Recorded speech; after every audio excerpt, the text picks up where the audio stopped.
And I was like, yeah, he said that. And he was kind of right. But then I looked and the 10-year went to close to zero, 30 basis points. Like nobody saw that coming. And he did very well 2019, 2020. So you got to give these, people have been around for a while, like they could be right. We'll see, right? So they are, like you said, doubling down. And so, but we're not likely to hear that in Jackson Hole this week, are we? We're going to probably hear something along the recent narrative of higher for longer. Yeah, exactly. I think Jay Powell definitely doesn't want to at all kind of signal like, oh, any sign that he's thinking we're done, right?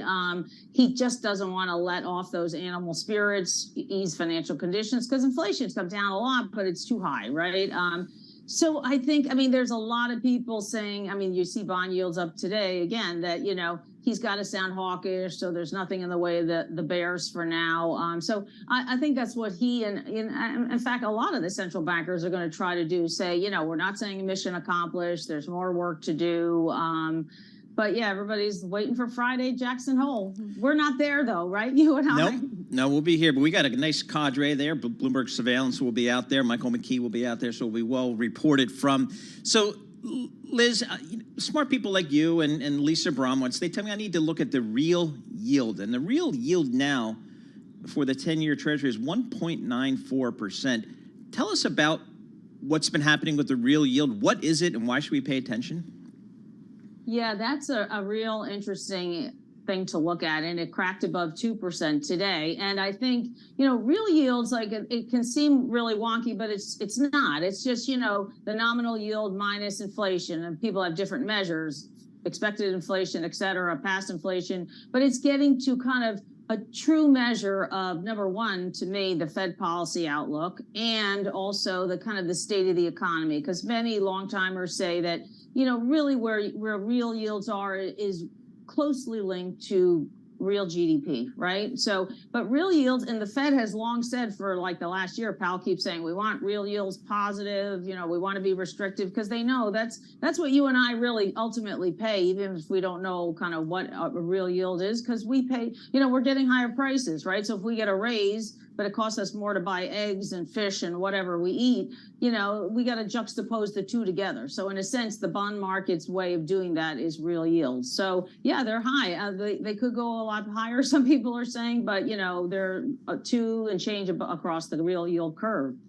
All right, so for these people in your story, again, big names, JP Morgan, Allianz, others, do they expect the Fed, is kind of the basis of their call that the Fed's gone so high that a recession is likely and that the Fed will have to pivot at some point and start cutting rates? Yeah, exactly, Paul, that they think, the odds are really against the Fed doing all this tightening and pulling off this kind of, mysterious soft landing, which doesn't happen too often. So in that world, yeah, the Fed has to cut rates, right? Even many, I think we might have talked about it before, that even if we don't have a recession, at some point next year, the Fed will have to cut rates just to not get too restrictive. But these folks really leaning in hard on the bull camp say, yeah, we're going to have an economic downturn. Fed is going to have to pivot and start cutting rates. That's great for bonds, and especially, if stocks do bad, that, you got the flight to safety, that helps bonds. So yeah, that's their big kind of thesis behind it. How long can these big shops kind of run this bet here? You say, guys like Bob Michel at JP Morgan, they have a lot of credibility in the marketplace, but if they're wrong, how do they pivot? They're so big. Yeah, right. Well, think about it. And I guess I'm part of the culprit. I write for news. We have to write what's going on. But, a lot of the money in many of these funds are sitting in retirement accounts, like our 401ks that, what do all the advisors tell us? Like, stay calm, carry on, don't adjust whatever your asset allocation is, stick with it. So they have a lot of sticky money like that. Not that they don't lose assets. Many of these, we've seen it in the past. Big firms do poorly for a few years and they start to drain assets. But I think that is helping these longer term, asset managers that, some of the money just stays. But you're right. I don't think this year, they're going to be seeing that. It's going to have to be like some clear signs, like I would say the Fed starting to cut and we don't have a recession, that shows it's not coming, right? So next year sometime, if we're still getting positive GDP and the Fed says, okay, inflation's down close enough to 2% and we'll start cutting, I think then those folks might think, ooh, maybe I'm wrong. Hey, Liz, just about 20 seconds left. Hedge funds, do they play in the Treasury market? Oh, yeah, in a big way. Okay. Many of these are called CTAs, commodity trading advisors, like we have in the story Katie Kaminsky at Alpha Simplex, and they've been short, many of them. So they're doing better now. They had a rough time after March, and yields fell. But yeah, hedge funds definitely in the marketplace. All right, Liz, thanks so much for joining us. As always appreciate getting your perspective on the credit markets and the Treasury markets. Liz McCormick, Chief Correspondent, Global Macro Markets for Bloomberg News, joining us via Zoom. And again, just kind of looking at the rates right here. We've got a little steepening of the yield curve. The 2-year Treasury is up 3.5 basis points. It's called 4 basis points. The 10-year Treasury is up more than that. So a little bit of steepening there. Let's get some company news right now with Lisa Mateo. You got it. It could possibly be one of the biggest tech deals ever. UK regulators have approved Broadcom's $61 billion takeover of VMware. Bloomberg's Katie Greifeld has more. The UK antitrust watchdog said in a statement today that the merger basically, it wouldn't substantially reduce competition in the supply of key computer server products, and the clearance comes after the European antitrust arm, of course, approved that deal back in July. And while we haven't heard yet from U.S. regulators, chipmaker Broadcom said today that the Federal Trade Commission's period for reviewing this deal has passed without a challenge. Now, shares of Broadcom right now up about 3%. VMware is up about 4%. And it's a big week for tech. NVIDIA opens its books on Wednesday. That may surpass expectations due to the big AI frenzy. Bloomberg's Mandeep Singh says things may change moving forward. Whether it's going to carry through for the next 4 to 8 quarters, I think there is a question mark, because when you go back to 2 years back when crypto was doing very well, everyone extrapolated that growth. But that didn't happen, and that's where valuation kind of compressed. Now we have shares of NVIDIA right now. They're up about 5%. And DuPont has announced an agreement to sell an 80.1% ownership interest in its Delrin business to TJC. Now that's formerly known as the Jordan Company.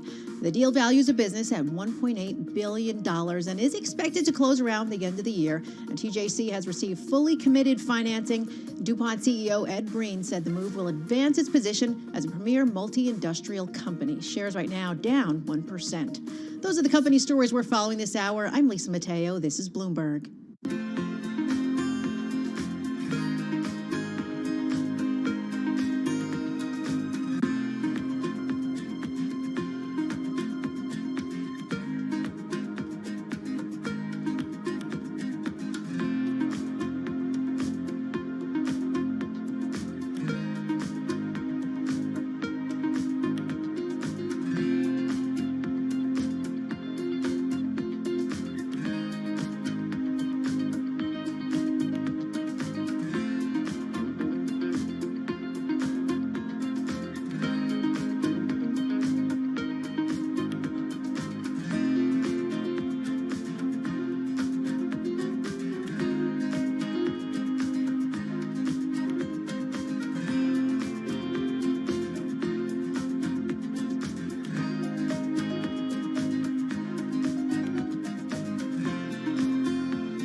This is Bloomberg Markets with Paul Sweeney and Matt Miller on Bloomberg Radio.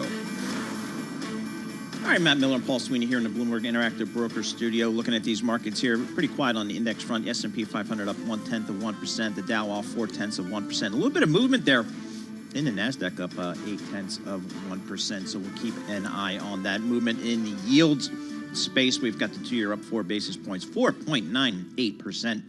Up about 8 basis points on the 10-year, 4.33%. So movement in the Treasury market, yields moving higher. Right now, let's head down to Washington, D.C. We've got world and national news with Nancy Lyons.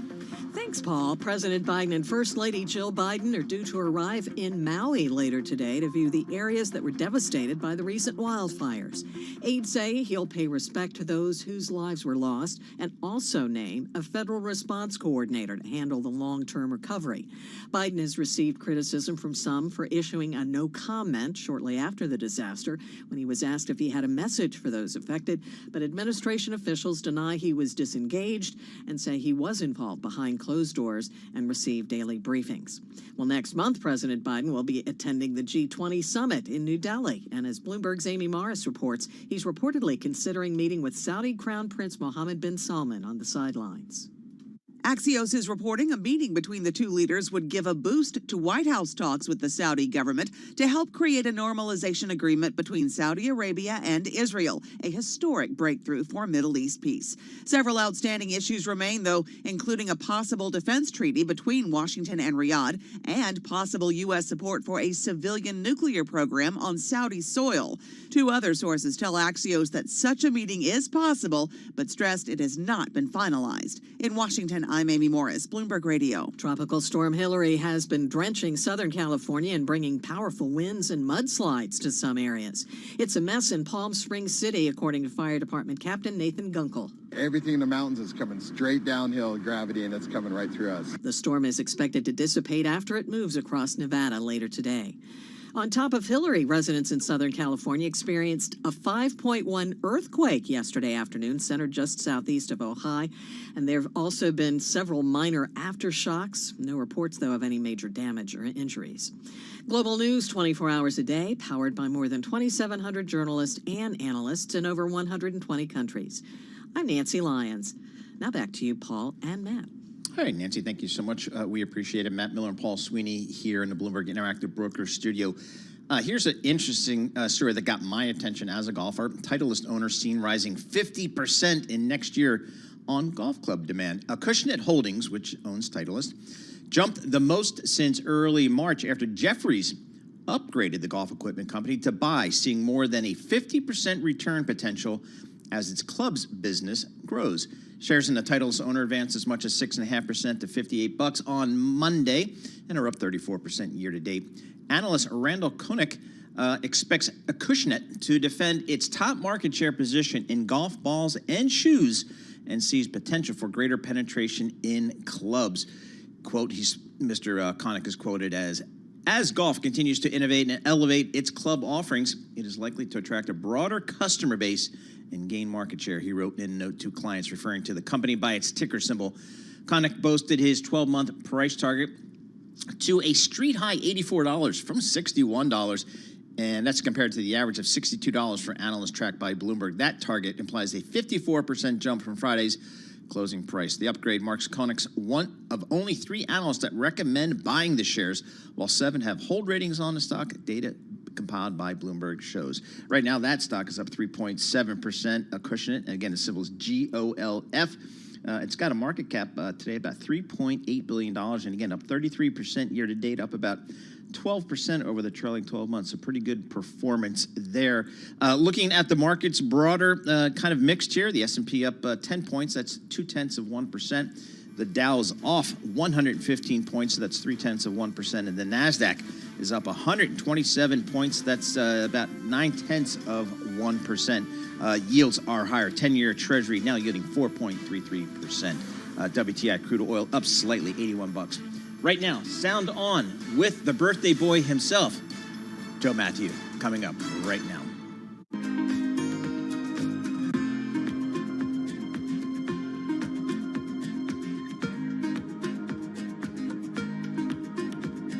There's super high. They're getting there. All right, Yeah.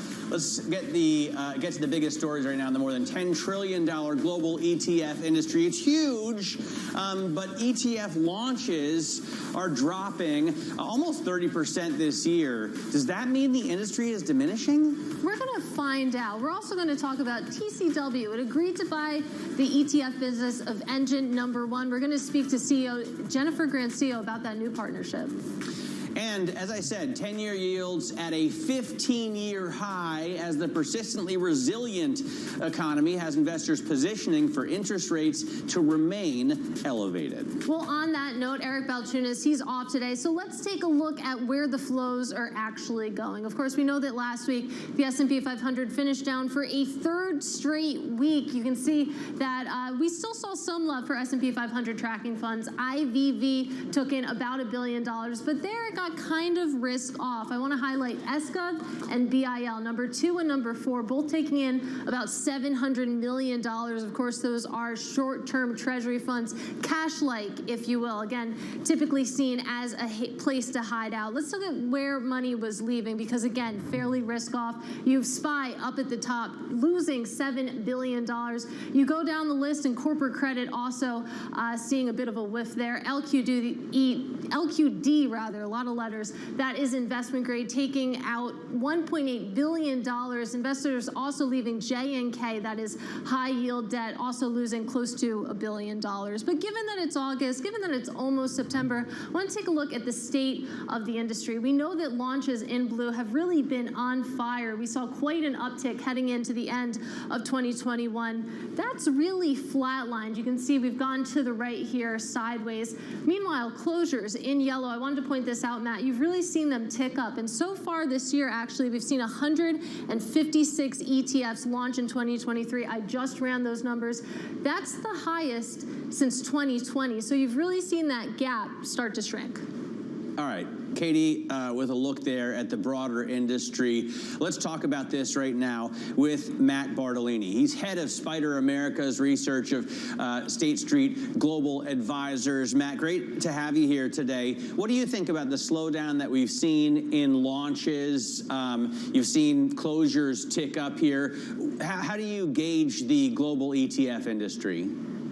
Yeah, I mean, I think some of it has to do with the negative returns we saw last year in both stocks and bonds. It was a pretty risk-off environment for global capital markets. And from a product perspective, when you're trying to launch a product, it takes a little bit of a while. And you probably start that in and around last year. Now you're starting to launch it in this year because you do have that 90-day window between your first filing and when you can actually go effective. So I think some of it reflects really not so much what happened this year, but the weak markets from 2022. Because last year, in 2022, was significant launches because the market returns in 2021 were so superior to a lot of other specific years. So I think a lot of it has to do with just the market environment coming into this year in terms of what we're going to see for launches. Well, and now, I mean, I pull up the SEAG function on the Bloomberg terminal and look at, for example, the S&P 500. I see that over the last 29 years, which is as far out as I can bring it, August and September are seasonally bad months for equities. What about for ETFs? The kind of flows that we're seeing right now, are those normal for kind of the doldrums of August? Sort of. I mean, if the month ended today, ETFs would be in net outflows for the month of August. And it'll be the first time ETFs have had outflows in a month of August since August 2013 when we were dealing with the taper tantrum. But August typically does tend to be weak in terms of flows, roughly about $16 billion a month on average in a month of August. That's the lowest out of any other calendar month. And I think a lot of it just has to do with, it is the doldrums of summer. Perhaps just a lot of people are at the beach and not willing to invest. And I love that for them. It's very much a summer month, it feels like, over the past couple of weeks. But when we think about State Street's lineup, of course, you have SPY, and then you have a whole stable of sector ETFs. And even though August, it tends to be kind of a quiet month, both in terms of performance and flows, are you seeing any rotations among the sectors? So yeah, I mean, sectors are in net outflows in the aggregate, but there are some green shoots of positivity, particularly within technology, communication services, and consumer discretionary. Those three sectors overall are in net inflows, and those sectors do score highly in terms of price momentum. They're they're the three sectors that are actually outperforming the S&P 500 by significant margins this year. But also, just coming off of the Q2 earnings season, those sectors had some of the strongest earnings results and upward earnings revisions. So we are seeing a rotation towards where, these sectors that can provide growth in an environment where earnings growth is somewhat scarce. And it's given that it is August, it's nice to reflect on some of the trends because we have seen flows come down quite a bit, even though you are starting to see some interesting things in the sector level. We think about one of the big trends of this year, it's been active ETFs. And to bring this to State Street's own stable of funds, I was just looking at, you have 137 ETFs, only 14 are active. Have you been watching the money go into active products and thinking, maybe I want to get in on that? I mean, yeah, we keep an eye on all different types of flow types and strategies, active obviously being one of them. And one of our funds, TOTL, has taken in over $800 million this year and $1 billion in the past year. So we've been able to partake in some of the growth of active ETF flows. But a lot of that's been in the equity space. And some of the respects are not so far active in terms of alpha generation, but are trying to deliver some form of outcome like derivative income or defined outcome funds. And that's where a lot of the active flows are going. And from a product perspective, we always keep an eye on those trends, and active ETFs are one of those areas that we continue to look at, both in forms of alpha generation, but also for delivering specific outcomes. And to bring this back to the launches conversation we were having, Matt, I think it's interesting. You said recently that we may not have hit peak ETF, but we may have reached peak ETF launches. Again, when you're evaluating your own lineup, should I read that as you saying we might not see a State Street launch for a little bit here? Well, we actually haven't really had that many launches this year overall. I think we're being more judicious in some of the products that we're bringing to the marketplace to ensure that they can deliver on specific outcomes or meet investor goals. Because within our lineup, like I said, we have a pretty strong stable of asset allocation tools, some really sophisticated active strategies, particularly on the fixed income side. On the equity side, there is some room for innovation there from our perspective, and I think that's something that we're going to continue to look at. But in terms of what we saw in the early 2000s and late 2010s, where there were so many launches because the ETF marketplace was still not so mature as it is now, where there's a significant number of strategies. But yeah, I mean, we're not at peak ETF in terms of assets because I think those are only going to go higher. But the record amount of launches that we saw in 2019, 2020, and 2022, I think that is likely going to slow because there's only so many types of strategies they can have out in the marketplace. We've been a big fan of doing more range management recently and really sort of making sure our products are fit for purpose. And that's something we've done more so this year and less so in the launches as we really start kind of plan out that product calendar a little bit more, again, judiciously.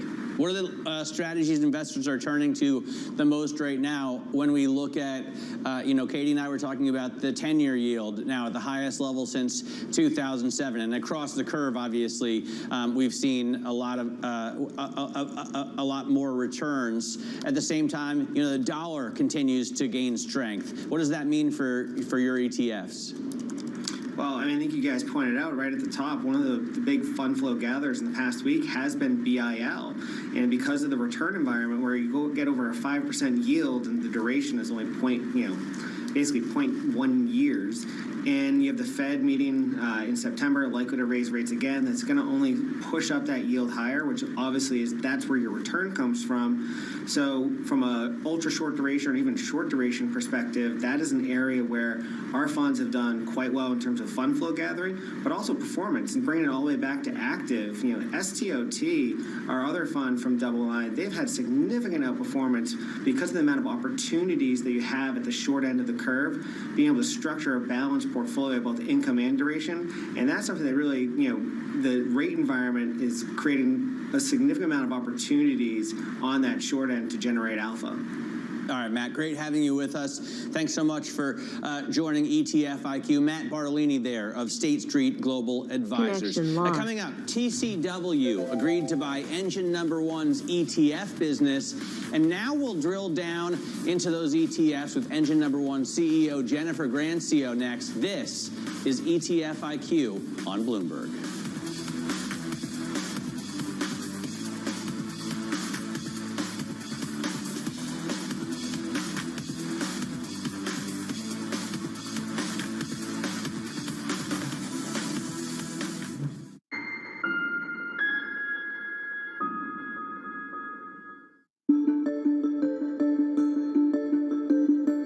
there's much oil to be found in the lower 48 at this point, or even in, let's say, Alaska as well, where mostly we know where all the oil is, and there's no more big Permian Basin kind of deposits anywhere?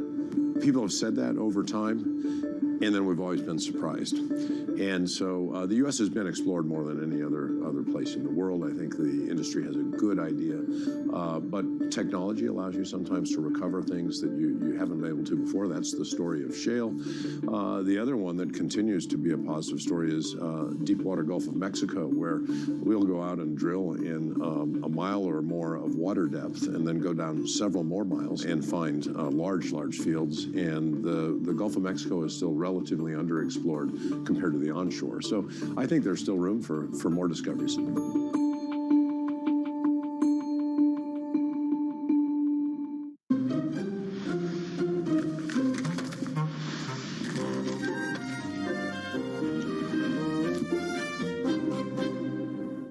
Business Week Radio, live weekday afternoons at 3 p.m. Eastern. We got a little bit of talking. But are you guys ready? Harnessing the power of Bloomberg Business Week, Carol Masser and Tim Stanovic bring you the latest news from the worlds of business, technology, politics, and more. How does the Fed play into this and what the Fed does potentially? This is so exhausting and this is so all-encompassing. Listen on Bloomberg Radio and streaming on YouTube and Bloomberg Originals.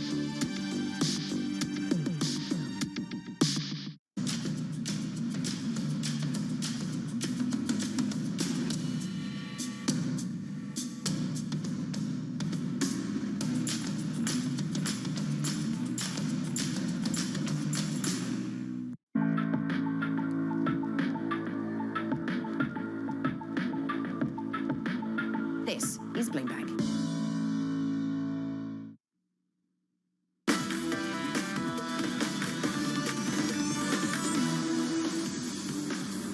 Welcome back to Bloomberg ETF IQ. And remember, last month, TCW, this was big news. It announced that it's buying Engine #1's ETF business. That's a deal we expect to be completed in the third quarter. And it was interesting for a lot of reasons, Matt. Number one, this is how TCW is going to enter the ETF industry versus through launching its own ETFs, if you will. And it was also interesting because if you think about Engine #1, you probably know them as an activist investor, probably for supply chain onshoring. They have 3 U.S. equity ETFs with about $600 million in assets. And I'm really excited to talk to our next guest about how this is going to go, whether we're going to see Engine #1 continue down this path of activist investing, if you will, or whether they plan to launch maybe some of those core portfolio products. I am interested in that as well. Unfortunately, Jennifer Grancio is here, the CEO of Engine #1. Jennifer, thanks so much for coming into the studio. Really appreciate you joining us. What does this deal mean for your activism? You know, to me, I think of the board seats that you got on ExxonMobil and that battle. How does that translate now that TCW is buying the ETF business? Yeah, so we built Engine #1 to help investors take advantage of these mega themes and transformations. And so we think you're missing something if you're only index or you're only growth.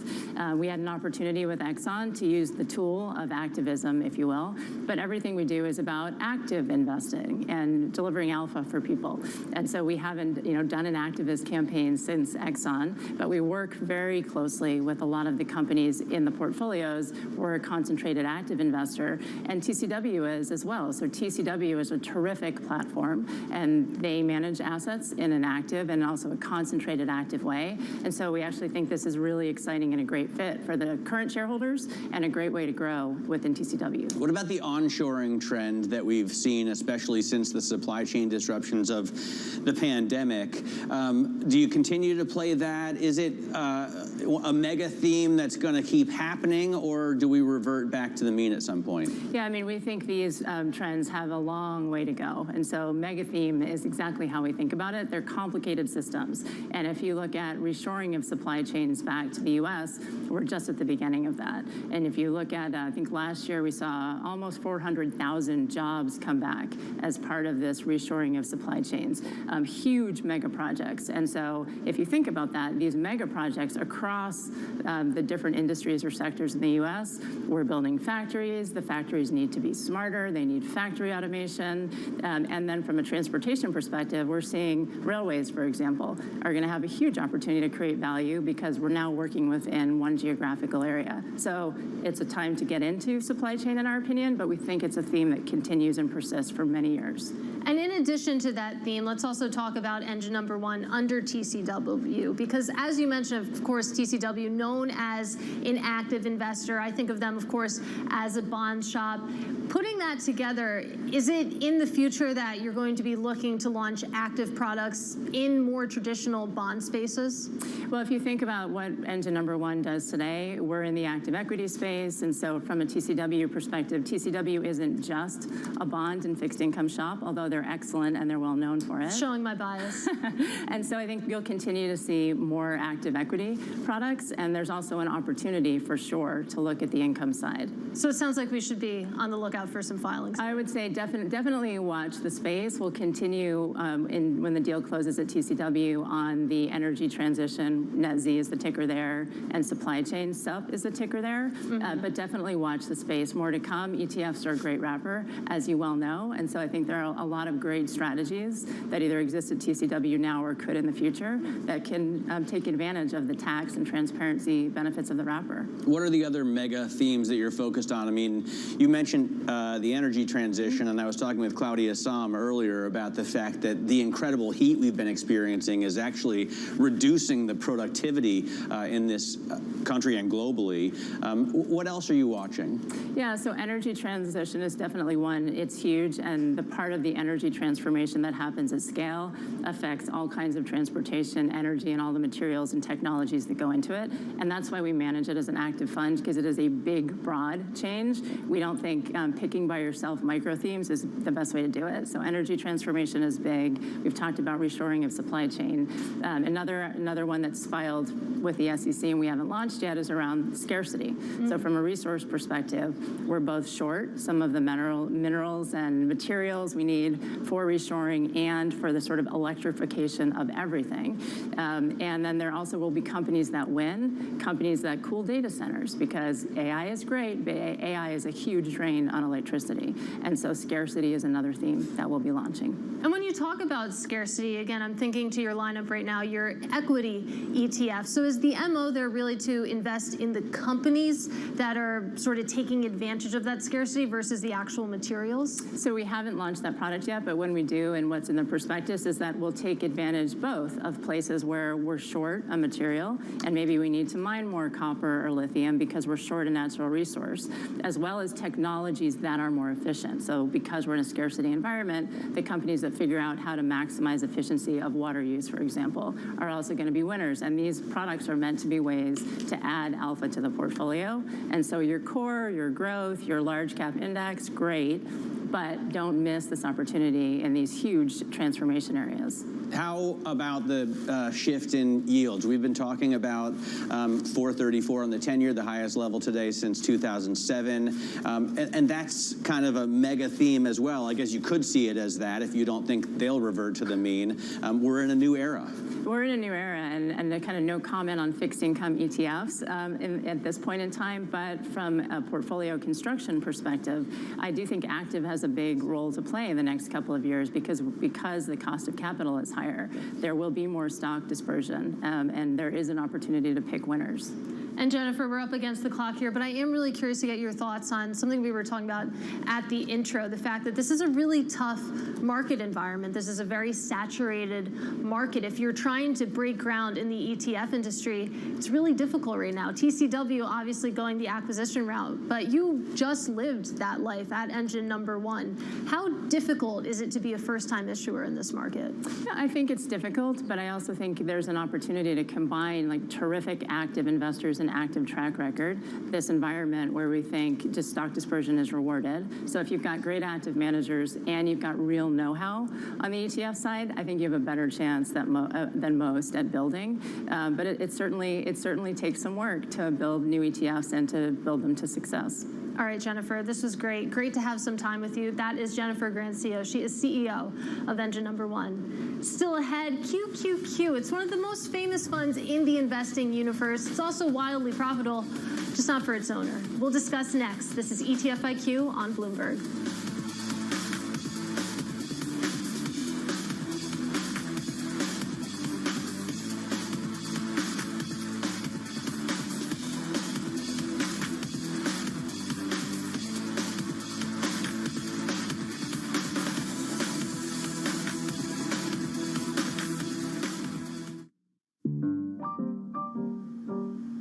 Okay, so you're moving in on me. Quick. Distracting me with your fancy hands. I'm going to deal with your knight because it's really bothering me. Ah, my knight. Yeah, he's a troublemaker. Yeah. What did you get up to this weekend? You know, just robot stuff. A lot of chess. I was practicing for you. I know you're pretty good. Ooh, I don't like that. I will take this. Put it over here. Not cool. Not cool. All right, I will concede. I can see. You've got me beat. Very good game. Well played. Thank you, sir. Thank you.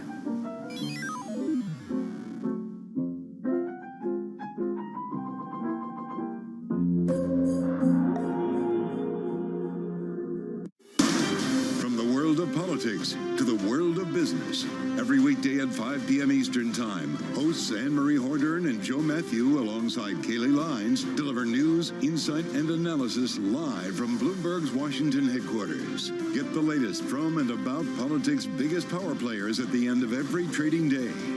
Balance of Power, every weekday at 5 p.m. Eastern Time, only on Bloomberg, your global business authority. On the David Rubenstein Show, Peer-to-Peer Conversations, I uncover the untold stories of the world's most successful leaders. Watch Wednesdays on Bloomberg Television.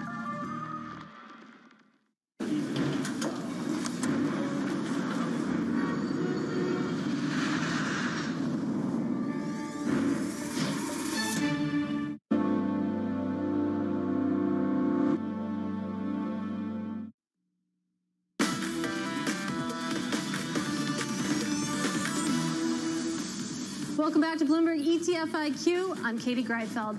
Time now for the ETF brief, where I walk you through the trends and the stories that caught my eye in the ETF industry. And we start with a triple leveraged bond fund. I love this one. It's TMF. It's a fund from Direction. Offers 3 times the performance of long-dated treasuries. And as you would imagine, it's getting absolutely brutalized this year. It's down over 22% in 2023. But what's fascinating is that money just continues to pour into it. It's taken in more than $2.3 billion so far this year. Even with that performance, it's going to be really interesting to see how it finishes 2023. Let's also talk about momentum, though. We have an iShares ETF here. This is MTUM. It tracks the momentum factor, as you would imagine. It's actually underperforming the S&P 500 by the most ever. It didn't add NVIDIA until May, so that explains why. You can see that its assets really have deflated here, if you will, under $9 billion. You can see that was above $18 billion at one point. But let's also talk about the Qs. This is a fascinating one. We know that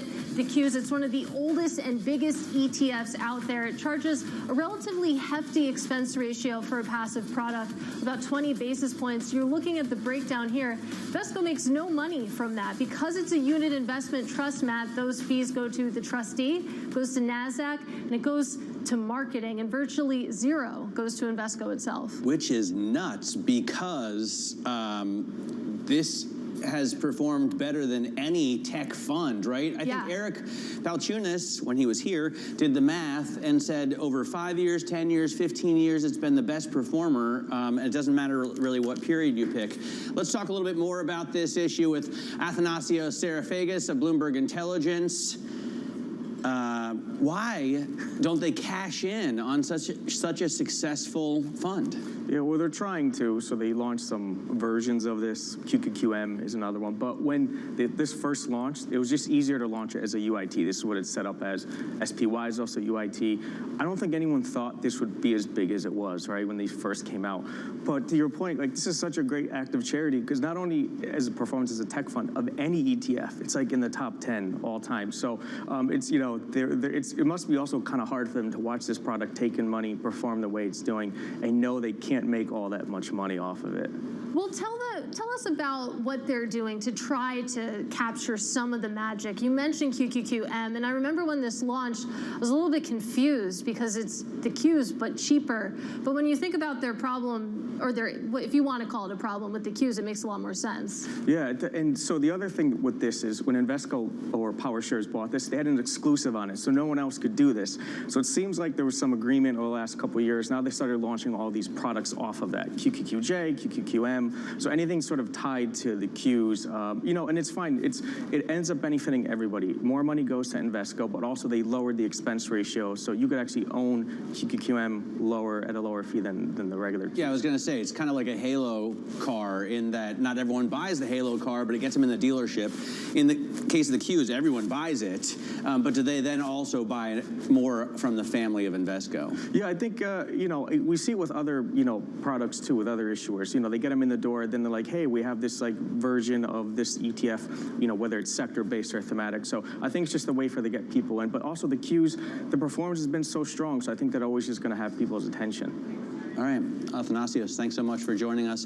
Athanasios Sarafagis there at Bloomberg Intelligence. He covers the ETFs for us there.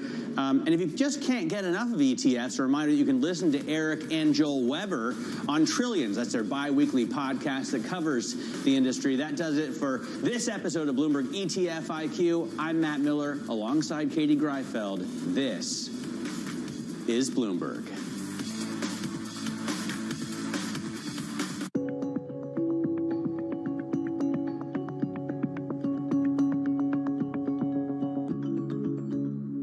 Been so used to the fact that every time there's a problem, central banks come and ease. This has been the kind of playbook, you know, throughout my career, before that, after I left. Now we're in a very different environment. Central banks actually have to create a recession, in essence, to get back to price stability.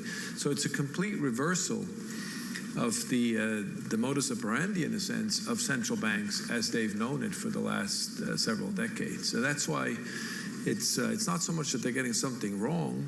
They've now acknowledged that there is this trade-off, these costs to pay, but it's a completely different way of thinking about central banks, and it's a different role. Another way to put it is they have to be unpopular now in order to get inflation back down, where it used to be you could count on them each time to rescue you, to stabilize the system, to bring support. And that has shifted, and I think many people, even in the markets, have not quite understood in my mind how much we are now in a different regime compared to the last 4 decades, effectively. So it's what, almost an easing bias in the markets? How would you describe it?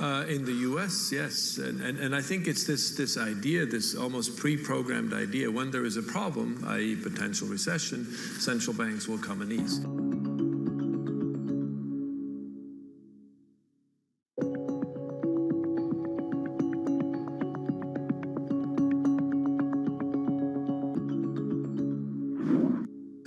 We're working on at the moment is how do we charge back into Ukraine as soon as the European authorities say it's safe to fly in Ukraine again. Now, nobody knows when that is going to be. But we were Ukraine's second largest airline when the Russians invaded on the 24th of February last year. We will be Ukraine's biggest airline the week after they tell us it's safe to go back in there, because we're going to charge back in there. Initially, we have a plan to open up about 30 routes from 4 Ukrainian airports back into the European Union. And then we want to, I think, within 6 to 12 months, open up 3 or 4 large bases in Ukraine. And we're talking to the Ukrainian authorities about creating an environment, cost agreement, on which we could lead the charge of air travel into a post-war Ukrainian recovery.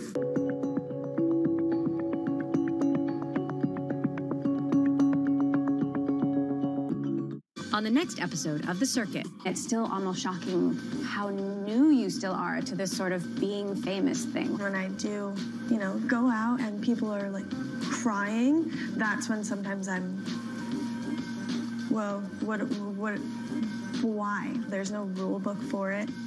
Watch The Circuit with Emily Chang Thursdays, 10 p.m. Eastern on Bloomberg Television, or 8 p.m. Eastern on Bloomberg.com or the Bloomberg app on connected TVs.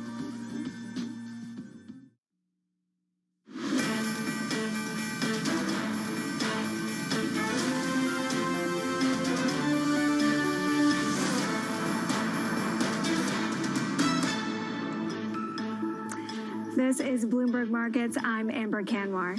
And I'm Matt Miller. Let's get a quick check on the markets at this hour. Light volume. It's an August Monday, but we do have gains on the S&P 500. You can see it up 0.4% right now. 43.85 is the level. Yields have surged today. We have the 10-year yield up at the highest level that we've seen since 2007. So a 15-year high at 434 is the level that we're looking at right now. You also see the Bloomberg Dollar Index actually giving up some of its gains, down a little bit less than 0.1%, but from a relatively high level at just about 1240. And NYMEX crude absolutely unchanged right now, $81.33 a barrel. East West Texas Intermediate is holding over 80. Amber, what are you watching?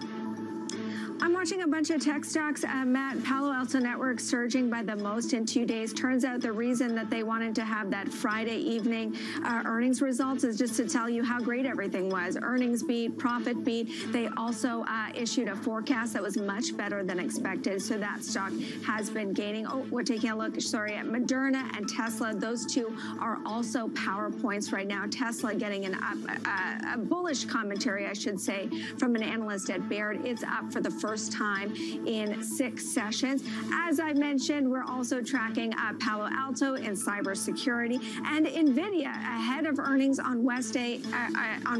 Investors are pretty content to pile into this name at record highs, close to them. All right, excellent stuff. We are all watching, speaking of NVIDIA, for an ARM filing. It is expected to reveal the details of its IPO as soon as today, probably after the market close. It's on track to be the year's largest IPO, and it could be one of the biggest tech listings ever on a U.S. exchange. Joining us now to talk about it is Bloomberg's Leanna Baker. Leanna, this could be huge. I noticed that they've enlisted 28 banks on this IPO. I've never even heard of that many. The funny thing is that's not that uncommon. I think Facebook used 30 plus underwriters back in the day. So on these really big listings, you need a lot of banks to kind of syndicate out the stock to all their relationships. So it's not crazy. What's interesting is that they're using 4 lead banks instead of a lead left bank. That's a little more unusual. Instead of a lead left, and they're all getting an equal share, right? Equal economics between Mizuho, based in Japan. We also have JP Morgan, Goldman Sachs, and Barclays, so they'll all be listed at the front, so they get the lion's share of the fees, and then the rest, all 28, will get something. But I wonder what the tombstone is going to look like. You know, do they even do those anymore? So if you go into investment banks, you might see them. So they'll be sending out a lot of them. Yeah, it's a lot of plastic. Amber? For guests that we ask, has the NASDAQ run up too far, too fast? They point to, well, if that's the case, why haven't we seen any IPOs? And now here we are, finally, the run that we're seeing in the NASDAQ is tempting an IPO to the market. For sure. And we're going to see also, if this one performs well, Instacart is waiting in the wings, the consumer grocery name in the U.S. There's also something called Klaviyo. So ARM isn't just important for SoftBank, which is the owner of it, but it's going to be really important for the IPO market going forward. This window will open right after Labor Day, and we'll see how these come out the gate. Important for the market, but as you mentioned, important for SoftBank, which has like a blemished record now when it comes to investing in the tech space. They do. They've had a lot of missteps. A lot of those were around the startup ecosystem, and ARM is not in that ecosystem. They were taken private by SoftBank in 2016 for $32 billion. So this is a big, mature company. It's been around a long time. They have tons of relationships. They're nearly ubiquitous in the mobile space. They design chips for almost everyone, but the CEO, Rene Haas, is trying to diversify the company away from mobile into more lucrative areas, and those are some of the details we'll be looking for in the filing today, how that's going. Well, it's so exciting to finally get an IPO, and then to get a huge one will be very cool. Leanna, thanks so much for joining us. Leanna Baker covering this IPO for us here at Bloomberg. Now let's get to another big focus on Wall Street today. We've learned that Sculptor Capital Management received multiple takeover bids that were higher than the offer it ultimately accepted. This comes after co-founder Dan Ock and the founding partners slammed the deal, saying it substantially undervalued Sculptor. Joining Joining us now with those details is Bloomberg's Wall Street reporter, Sonali Basak. So, Sonali, why would higher offers be spurned?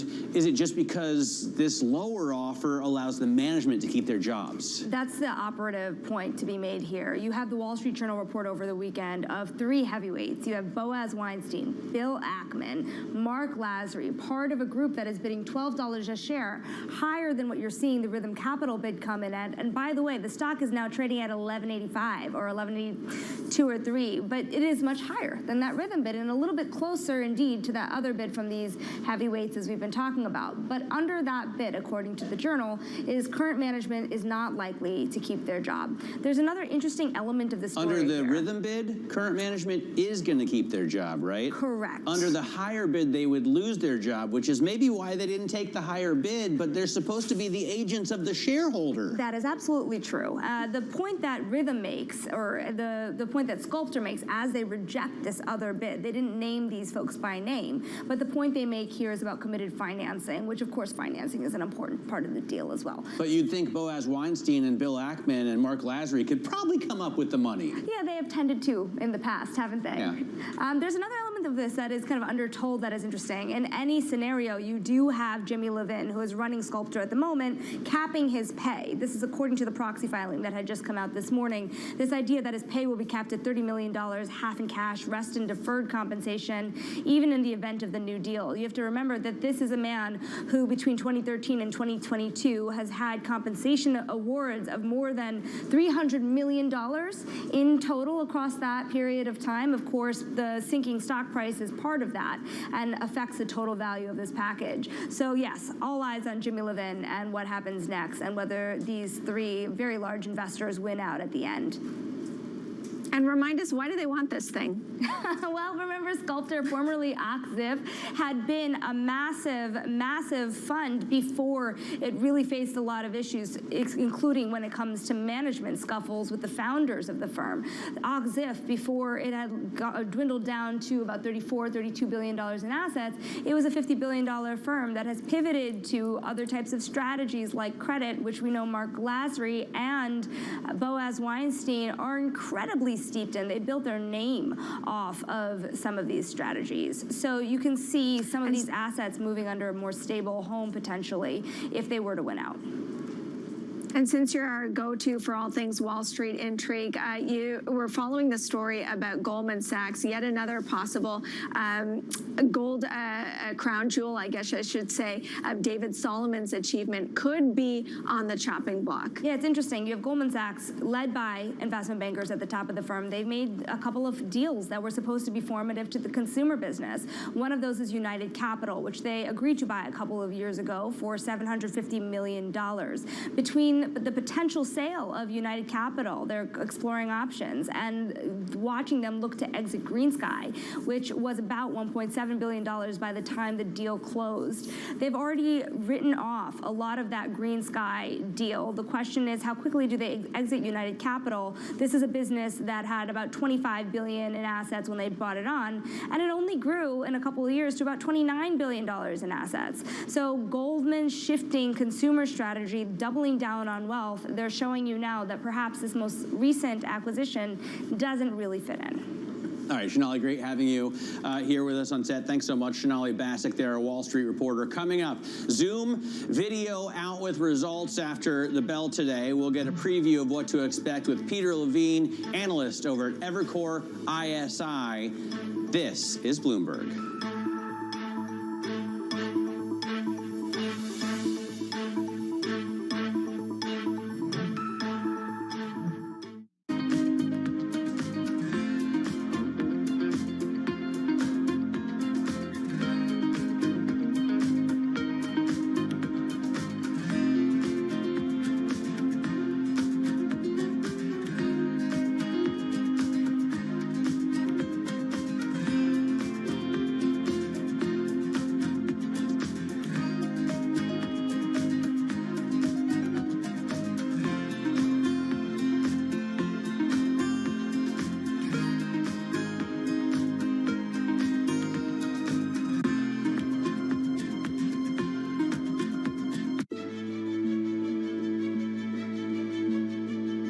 what do you like most about your job? I think the people. I mean, ultimately, we're a people business. A lot of what my job is as CEO of the company is to give those people sort of motivation, to tell them where we're going, to encourage them to come up and do their best work, to encourage them to collaborate. Sometimes you sort of think you're almost a psychologist, as you are a business leader, I think, sometimes.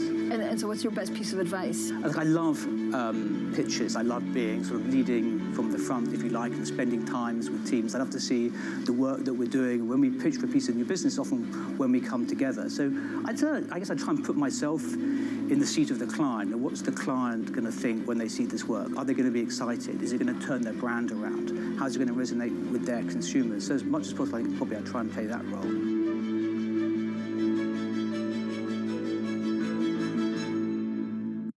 People ask me all the time, what is the key to being a really good investor? And I tell them it's to surround yourself with and work with the best investors you can find. On Bloomberg Wealth, I'm going to take you to meet the greatest investors in the world, the people that I would like to have managing my money. I think if you're a mission-driven investor, there's really no better feeling than knowing you're impacting the lives of 2 million people that are serving California. When U.S. jobs numbers are released, Bloomberg brings you crucial data at terminal speed and instant expert analysis. Nobody covers jobs day like Bloomberg. Good morning, good morning. This is Bloomberg Surveillance on TV and radio. Welcome to Bloomberg Markets, China Open. Good morning, everyone, and welcome to The Pulse. This is Bloomberg Technology. And welcome to Balance of Power. This is Bloomberg. The top names in business are on Bloomberg. I think there is a case for 3% inflation going forward, plus or minus, and I think if we got to that point, then the Fed would begin to consider stopping and maybe even lowering rates over the next year or so. Chairman Powell is trying to replicate what Paul Volcker did, to slay the inflation dragon. Nobody covers business like Bloomberg, your global business authority.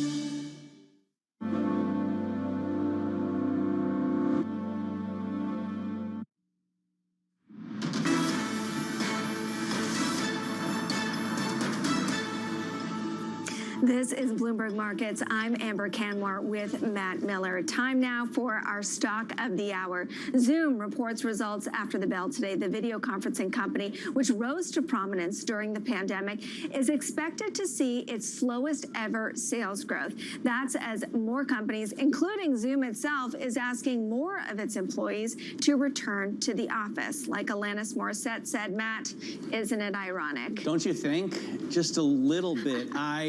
I feel like, this is as if Philip Morris was telling its employees to stop smoking. It just doesn't make any sense. Joining us now is Peter Levine, analyst over at Evercore ISI.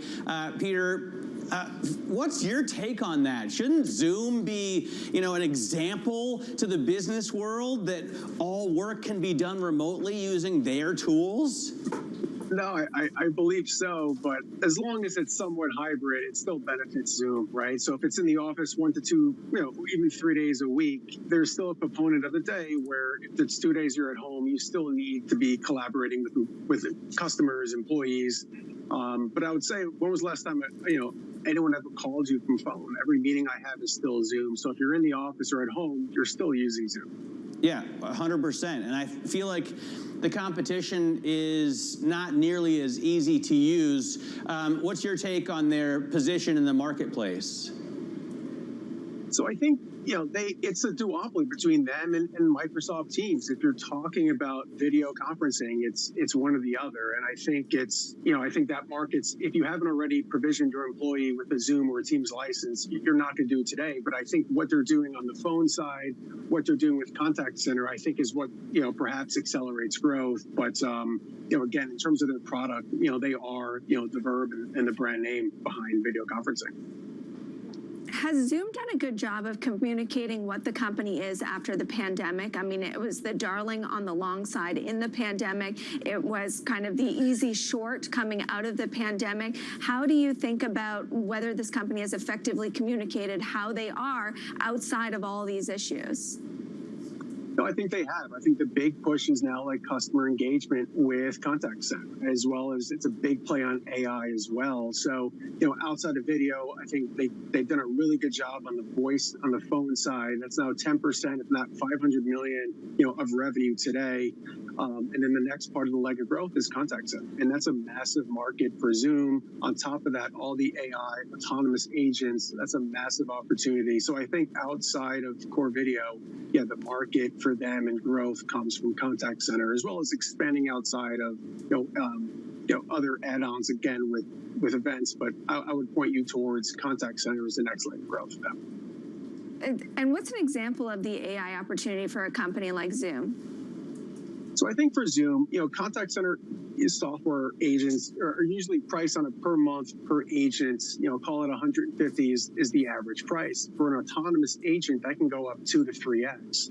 So for what Zoom, I think, is trying to do, and a lot of contact center software vendors are, where you can fully automate a voice agent. So if you're calling into United Software, instead of having an agent on the phone, now you can, a live, an autonomous agent can now handle the entire call, from the inbound to answering the question to scheduling a ticket, and then to the resolution of the call can now be fully automated. Where if it does get escalated, it goes to a live agent, but that becomes a lot more on a call it a smaller level of calls. So if more of these calls can get automated, Zoom has a great opportunity to kind of own that market longer term. The stock has languished this year, pretty much unchanged in 2023. Peter, what are you going to be watching for in the earnings call? What do they need to say to get their stock back on the rise again?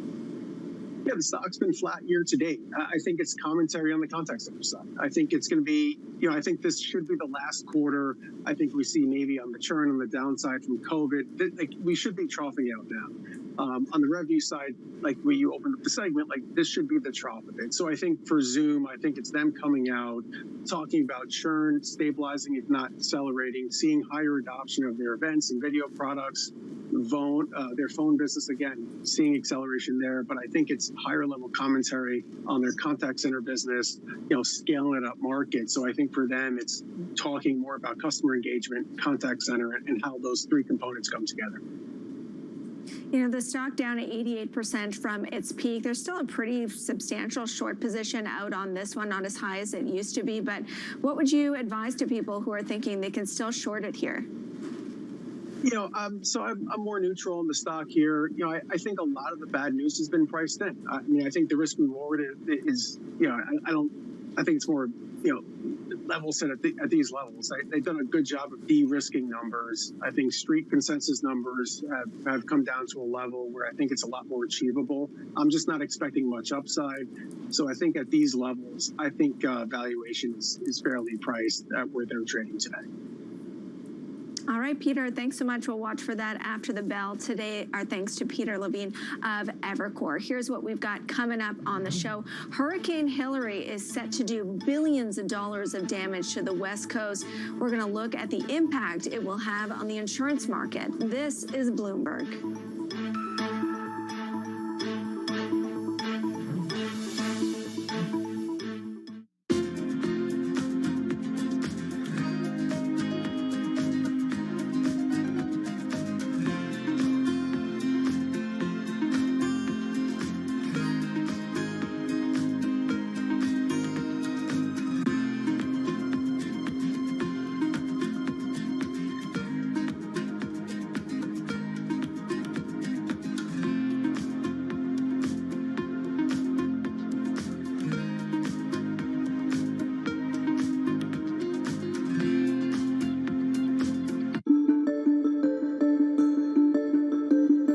There's much oil to be found in the lower 48 at this point, or even in, let's say, Alaska as well, where mostly we know where all the oil is, and there's no more big Permian Basin kind of deposits anywhere? People have said that over time. And then we've always been surprised. And so the U.S. has been explored more than any other place in the world. I think the industry has a good idea. But technology allows you sometimes to recover things that you haven't been able to before. That's the story of shale. The other one that continues to be a positive story is deepwater Gulf of Mexico, where we'll go out and drill in a mile or more of water depth and then go down several more miles and find large fields. And the Gulf of Mexico is still relatively underexplored compared to the onshore. So I think there's still room for more discoveries. From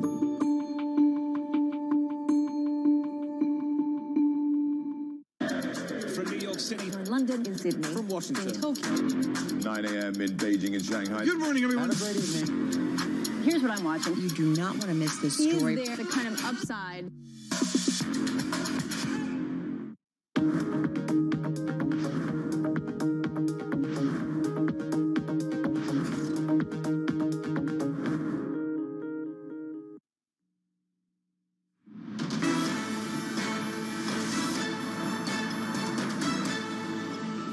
This is Bloomberg Markets. I'm Matt Miller with Amber Kanwar. Nevada is bracing for the remnants of Storm Hillary after it thrashed Southern California.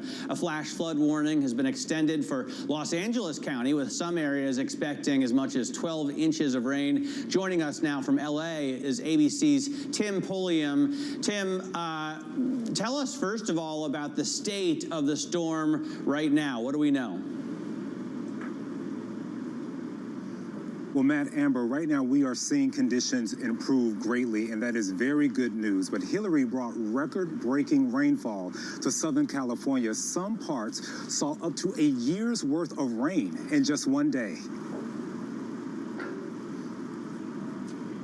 When you're talking about that kind of unprecedented rainfall, what are you seeing and what have you heard in terms of cost?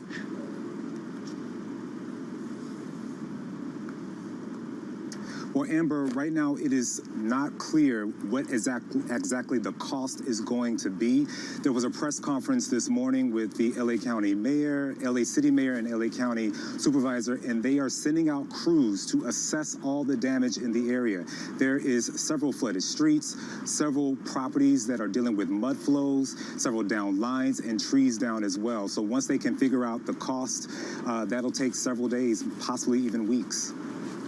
What about the storm headed towards Nevada? What do we know about the path of this storm and what the strength is like?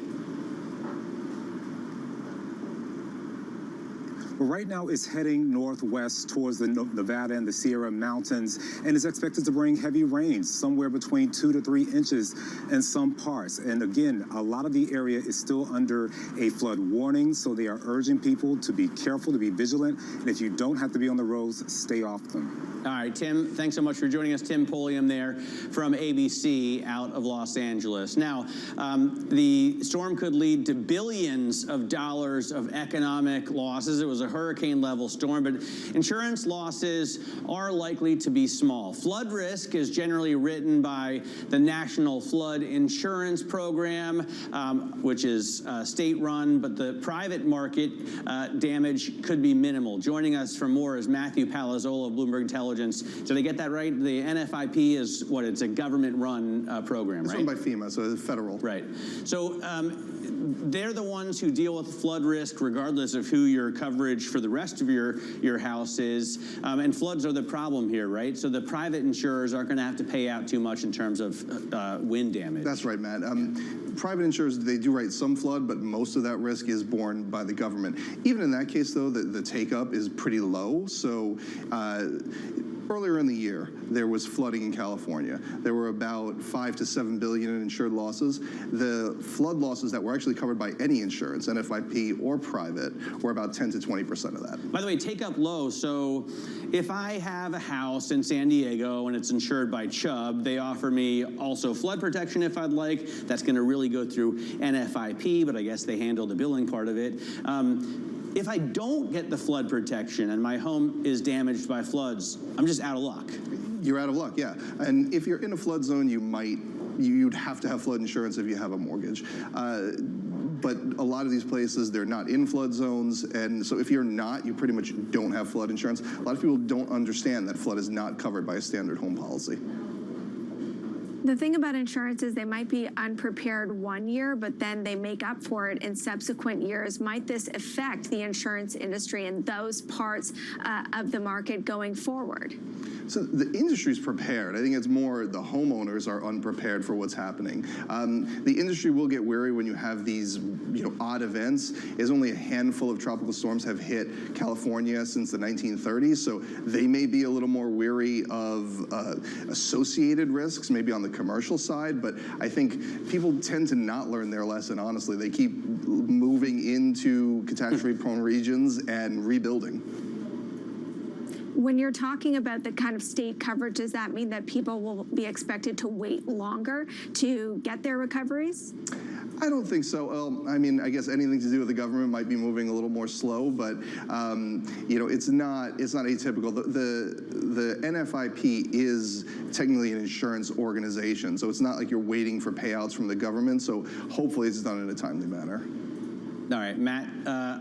I just want to quickly ask about something you told Paul Sweeney and myself earlier. If you live in a flood zone, you have to get flood insurance for your mortgage.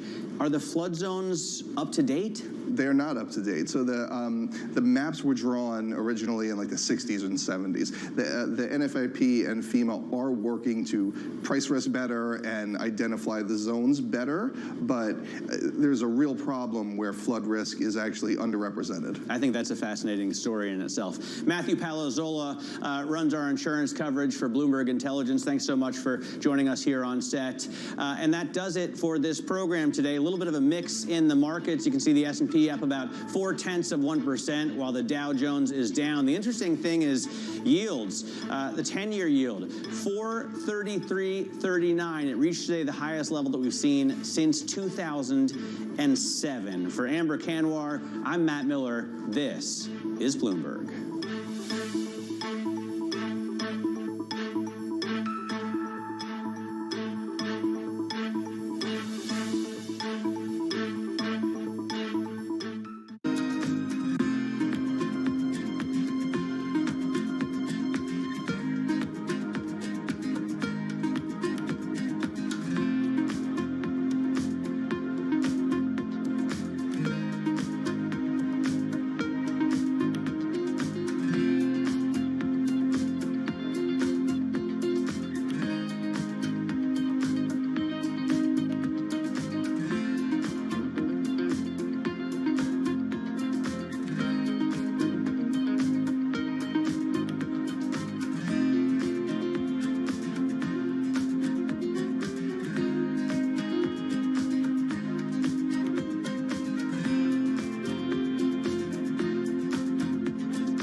Okay, so you're moving in on me, quick, distracting me with your fancy hands. I'm going to deal with your knight because it's really bothering me.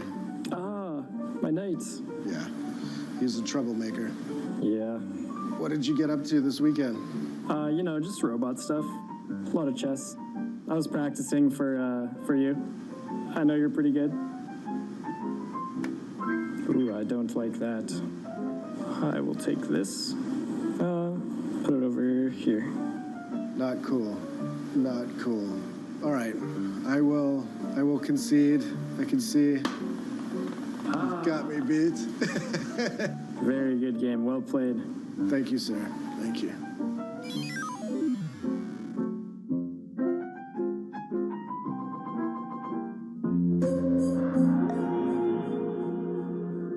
The top names in business are on Bloomberg. We're seeing a resilient consumer out there. We're also seeing consumers premiumize, and what we mean by that is consumer habits are changing. People want to drink better, not more, but higher quality spirits. And so, look, it's been a bit of a balance this year, battling inflation. At the end of the day, we see volumes growing back over time. Nobody covers business like Bloomberg, your global business authority.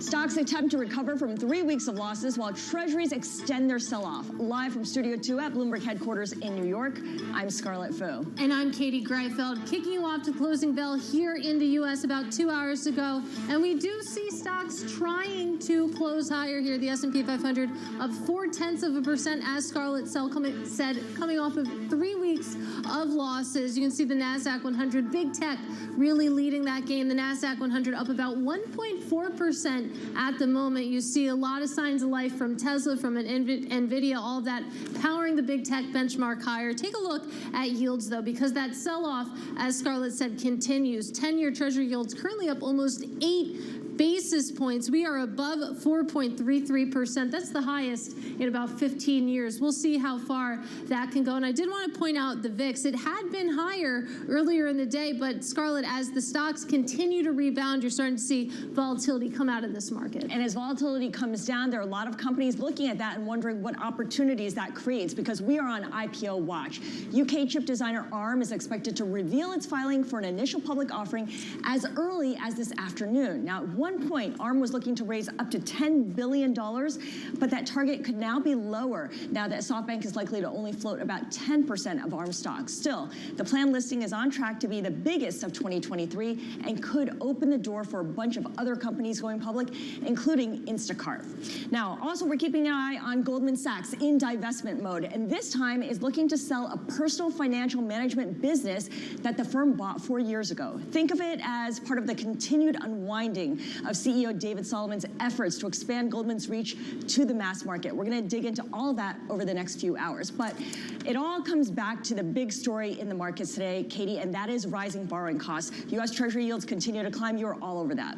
All over, and there's a lot of superlatives to keep an eye on. Let's start with real yields. Of course, this is the yield on Treasury inflation-protected securities, really seeing a magnitude of a sell-off there. We have the 2-year in yellow, the 10-year in white. It was the 10-year that finally broke above 2% today. That is the highest level since 2009. You can see the 2-year real yield already there above 3% or so. And of course, that has a lot of repercussions across asset classes. But let's go from real yields to nominal yields. This is interesting. You're taking a look at 10-year Treasury yields right now. Like I said, if you look in blue at 4.33%, you compare that to the S&P 500's earnings yield in white. That's at about 4.7% or so. You compare those two at the bottom here, and that gap has been shrinking and shrinking, Scarlett. And it, of course, begs the question, at what point do people look at the sell-off in the Treasury market, take a look at yields screaming higher and say, I want to lock that in?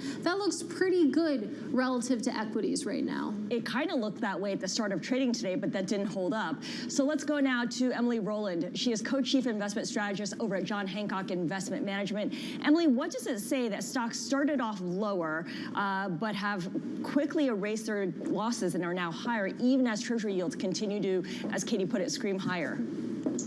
Yeah, it's tough to square that this morning, and there's not a lot of reasons for the move higher here in our view. You know, equity markets continue to be challenged here from higher yields. It's as if, you know, the equity market and the Fed have sort of been in this boxing ring, and the markets kept winning round after round, and it's it feels right now like those punches are starting to land, whether it's challenges to the economic backdrop and higher rates, the higher cost of capital really starting to bite corporate margins, challenges here to the consumer as we look at mortgage rates now surging over 7%. Auto loans remain elevated. So it's pretty notable to see sort of some of the resilience across markets today. China's stimulus could potentially be playing a role here. We've seen a story of deceleration there, economic data plunging in China, and several steps being taken by policymakers there in order to sort of stave the decline and help shore up the yuan and other measures and trying to stimulate the economy. So potentially that's sort of playing a role of counterbalancing some of the other news here. Yeah, I like what you said about China as well, because that's certainly a factor here when looking at what should be the nervousness of markets. But again, U.S. equities continue to shrug that off. I know that you take a look at the copper to gold ratio and its relationship to the 10-year yield. Why is this an important gauge, and what does it tell us right now? Yeah, it's something we've been noting as somewhat of a mystery as of late. So you're seeing, copper prices are typically driven by Chinese growth prospects, by global economic growth prospects, and copper prices have been falling. In fact, they're down about 7% here just on the month, and the copper gold ratio has been falling. So that's a great way to think about sort of a riskier proxy versus a safe haven proxy. Now, typically, almost always when this happens and we see the ratio falling, the 10-year Treasury yield comes with it. And we've seen a huge divergence in those two things here. We think ultimately 10-year Treasury yields here move lower. Of course, the path of least resistance has been nowhere but up. As of late, I think its growth has really surpassed expectations, particularly here in the U.S. There's a number of other factors at play as well. But looking over the longer term, we think that relationship should remarry. And we do still see a recession likely unfolding here, which would also cause a bid for treasuries. Clearly not happening today. Well, Emily, like you said, it's been a one-way move in treasuries, and it feels sort of that way if you look at equities as well. Again, 3 weeks of sell-offs. When you look at that cross-asset picture, both what's going on in treasuries and also the big move that we're seeing in equities, how much do you chalk that up to it's August, it's light liquidity, light trading volume, or is there something fundamental that's changing right now? Yeah, I mean, I think the light volume certainly has, played a role in that. We look at every backup in the 10-year Treasury yield. We've been looking at that opportunistically. I do think you mentioned earlier kind of locking in these higher yields, we think makes a lot of sense in portfolios, because if you do look at the data suggesting that we are in a decelerating growth environment, potentially we even have a tighter Fed here.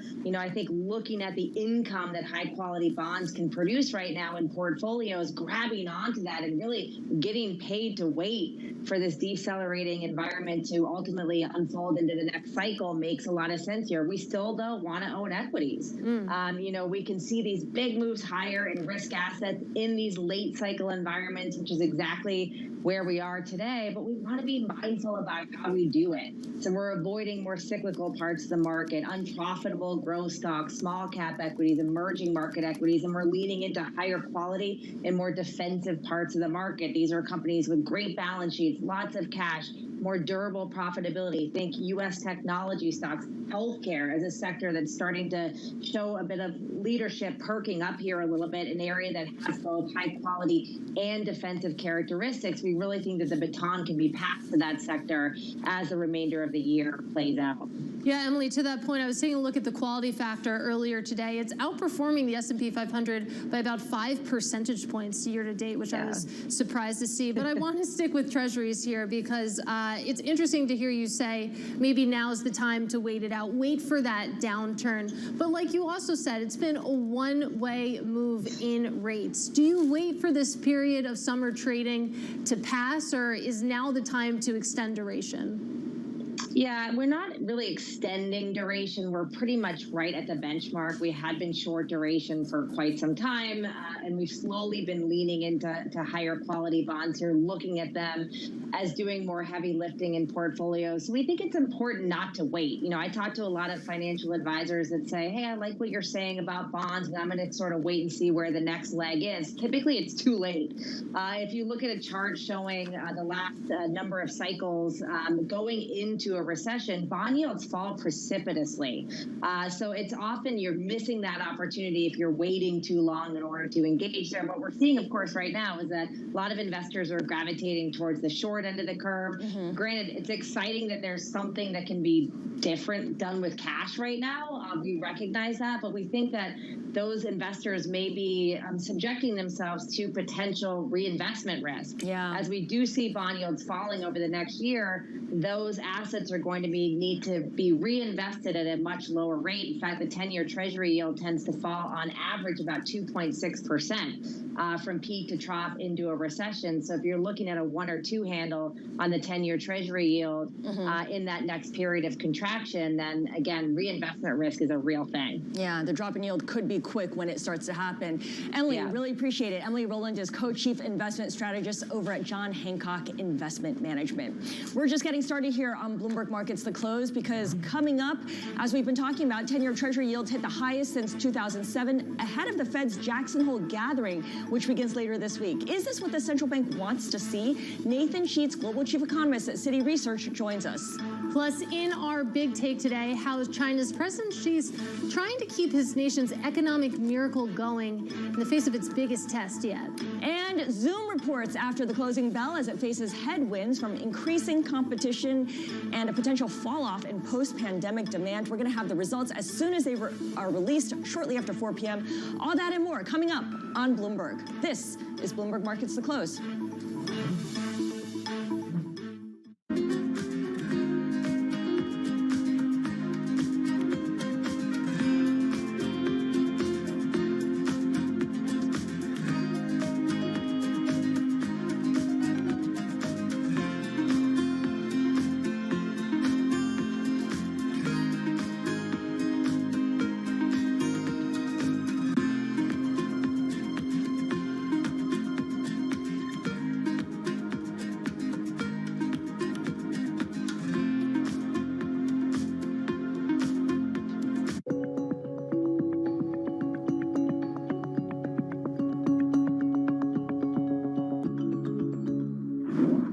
One of the ones we're working on at the moment is how do we charge back into Ukraine as soon as the European authorities say it's safe to fly in Ukraine again. Now, nobody knows when that is going to be.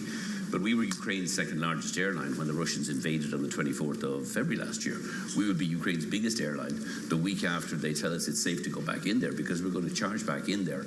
Initially, we have a plan to open up about 30 routes from 4 Ukrainian airports back into the European Union. And then we want to, I think within 6 to 12 months, open up 3 or 4 large bases in Ukraine. And we're talking to the Ukrainian authorities about creating an environment, cost agreement, on which we could lead the charge of air travel into a post-war Ukrainian recovery.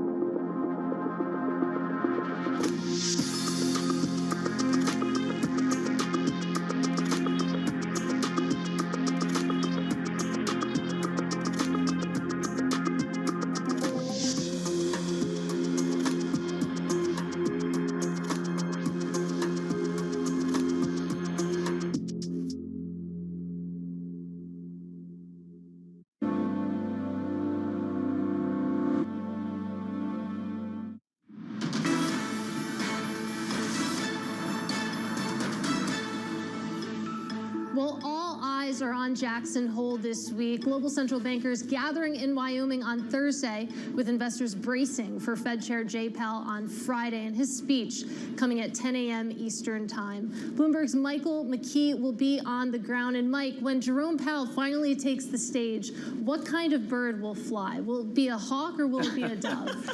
I suppose it would be some sort of agglomeration of both, maybe an owl or something like that.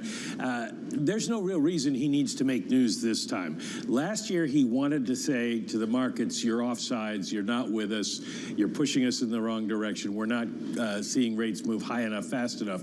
This year, he can take a victory lap. You take a look at what's happened over the past year since he gave that last speech. Inflation's come way down. The Fed has doubled its target rate, and unemployment hasn't moved. It's going into his speech last year was 3.5%. It's 3.5% now. So he can take a bit of a victory lap, and I assume that what he'll do from there is go on and say what he's been saying for weeks. More to do. We're not giving up yet.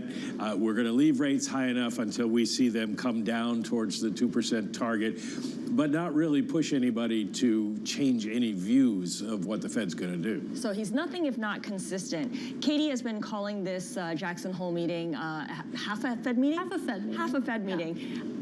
What are we likely to get in terms of actual debate between the different policymakers on how to move forward? Well, that'll depend on me and my colleagues in the reporting staff out there, because it's really going to be about the interviews that people do on the sidelines, and probably most of them are going to stick to the positions that they've held, because we've had some data, but there's a lot more data to come between now and the next meeting. So you'll hear people like Pat Harker saying we may have done enough, we may be at the proper level, and Loretta Mester taking the other side and saying we probably have to raise rates a little further. But we're talking about tactics here rather than strategy. The strategy is get rates up to a restrictive level. Then it's a question of tactics. Do you move it 25 basis points farther? Do you hold and wait and see what happens for a while? They're not extremely divided in this case, but there is sort of a tactical issue of who's going to vote which way when it comes to September and November.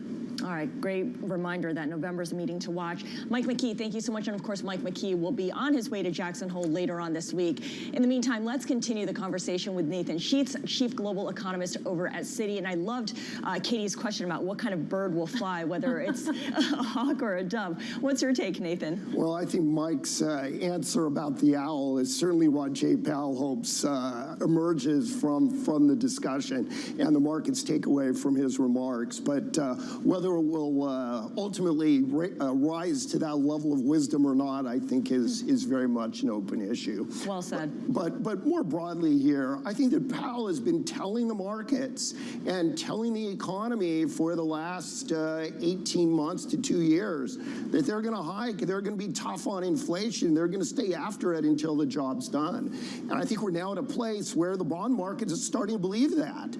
And as central banking is an exercise, inevitably an exercise in moderation, I think now Powell's thinking, well, they believe me, but I don't want them to believe me too much.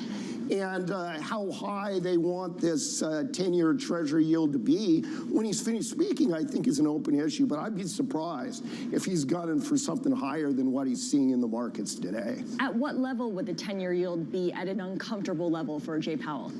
You know, when I think about the underlying determinants of these 10 years, most fundamentally, it's the expected path of policy over the coming decade.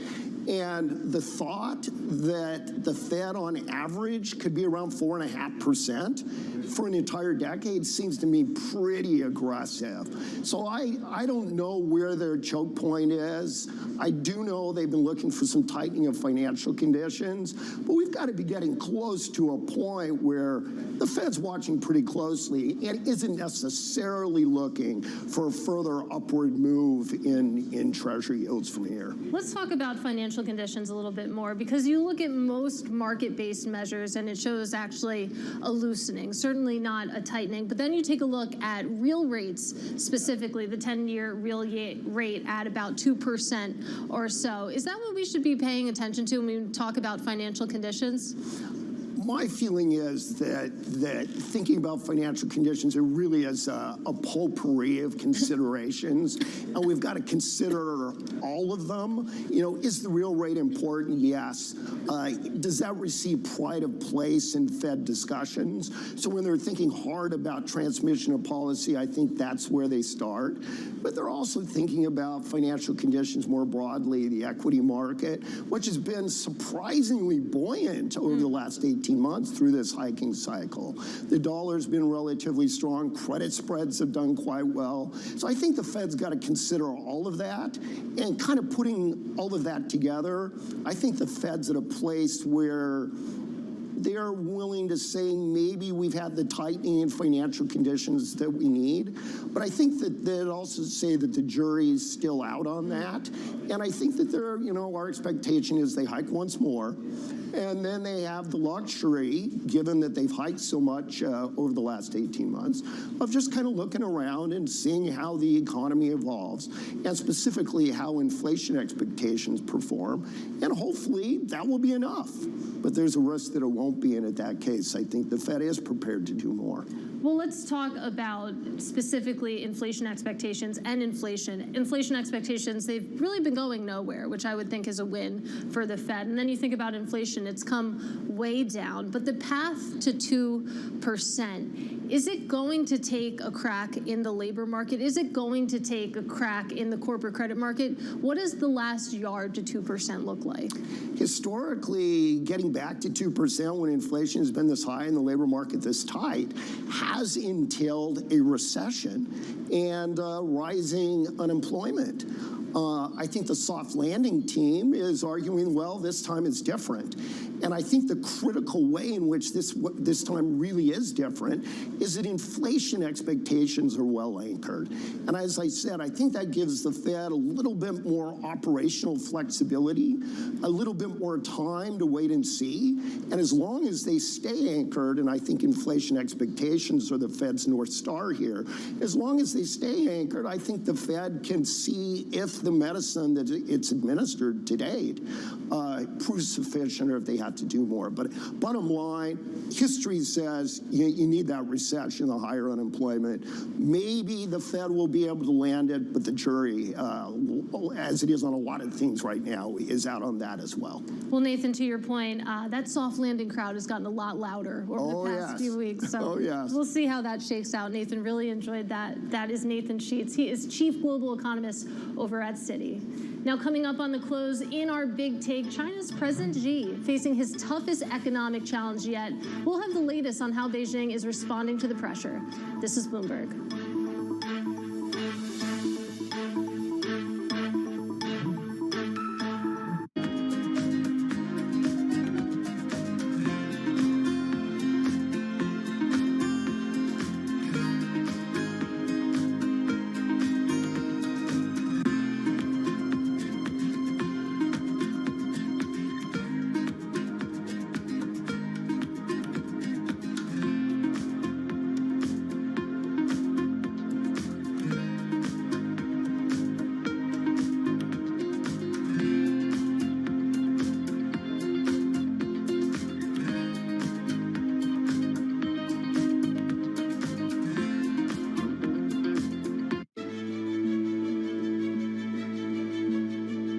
What do you like most about your job?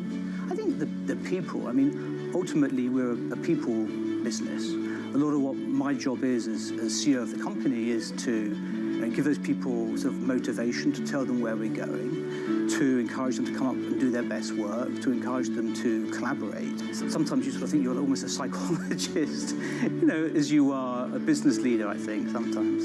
And so what's your best piece of advice? I love pitches. I love being sort of leading from the front, if you like, and spending times with teams. I love to see the work that we're doing. When we pitch for a piece of new business, often when we come together. So I guess I try and put myself in the seat of the client. What's the client going to think when they see this work? Are they going to be excited? Is it going to turn their brand around? How's it going to resonate with their consumers? So as much as possible, I think probably I try and play that role.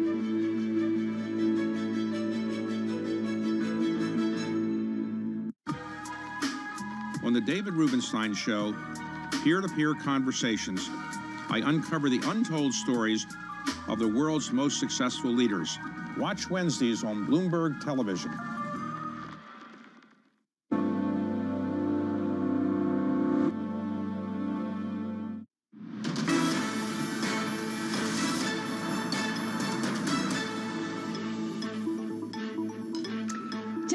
Take focuses on China, where President Xi Jinping's push to rewrite the playbook that drove the nation's economic miracle is facing its sternest test yet. Joining us now is Bloomberg's Daybreak Asia anchor Sherry An. And Sherry, part of this rewriting of the playbook involves letting the economy run kind of cold, not cutting rates and giving the economy the stimulus that investors seem to want. Yeah, it's been a really interesting path for China to take in the past few years, especially after the pandemic, because we were expecting them to bring the big bazooka out, including monetary and fiscal policies to support the economy. That hasn't happened. And what's the result of that? You're seeing GDP growth forecasts by economists like JP Morgan, Barclays, Morgan Stanley, now lowering that growth expectation for this year below Beijing's target of around 5%. So for the first time in years, they may not be able to achieve this. And this is leading also to that self-fulfilling policy. When you have the U.S. economy on the other side growing a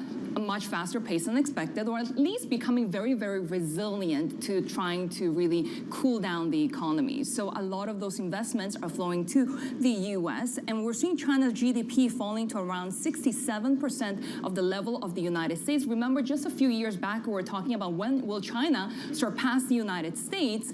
Back then, they were about 77%, and that's actually fallen. And as Beijing, of course, tries to thread this needle, there was a really interesting move last night when it came to banks' loan rates. What exactly happened there, and what is Beijing trying to achieve with that? This is what's really tricky for China, because we're trying to see if Beijing wants to cool the economy, but at the same time, they need to survive and keep their head above water, right? So they're trying to maintain this financial stability of banks. Remember last week when we had that surprise cut by the PBOC of their medium-term lending facility? Yeah. That's supposed to guide mortgage rates lower. Today, what happened was that their loan prime rate, which is set by commercial banks, but they take cues from the PBOC, was not lowered for the 5-year loan prime rate, which guides mortgages, and for the 1-year loan prime rate, which is for corporate loans, they were cut by a smaller 10 basis points. 15 basis points cut was last week. What are they trying to do is a key question right now. So some are saying perhaps they want to implement more direct measures to support the property market separate from what's happening in monetary policy, because we have seen that monetary easing perhaps doesn't lead to that demand and consumption that the Chinese policymakers have wanted. It's perhaps too indirect. Investors have highlighted these local government financing vehicles as a threat to the Chinese economy. Explain what that is and how that works. So this has been one of the biggest risks for China. What they've done is that they've used local governments and funding through those local governments to do everything from building airports, building roads, building power infrastructure. Now these local authorities don't have money because they're in a real estate crisis. So you have this huge amount of debt, which the IMF puts at around $7.8 trillion last year. How are you going to do that? So we're hearing from local media that they're going to try to get cheap funding and an emergency liquidity facility to support those LGVFs.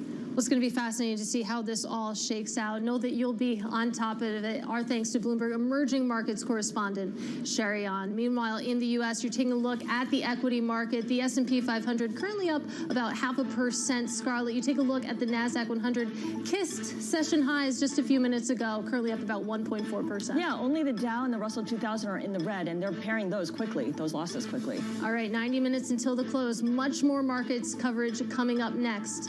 This is Bloomberg.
much oil to be found in the lower 48 at this point, or even in, let's say, Alaska as well, or mostly we know where all the oil is, and there's no more big Permian Basin kind of deposits anywhere? People have said that over time, and then we've always been surprised. And so the U.S. has been explored more than any other place in the world. I think the industry has a good idea, but technology allows you sometimes to recover things that you haven't been able to before. That's the story of shale. The other one that continues to be a positive story is deepwater Gulf of Mexico, where we'll go out and drill in a mile or more of water depth and then go down several more miles and find large fields. And the Gulf of Mexico is still relatively underexplored compared to the onshore. So I think there's still room for more discoveries.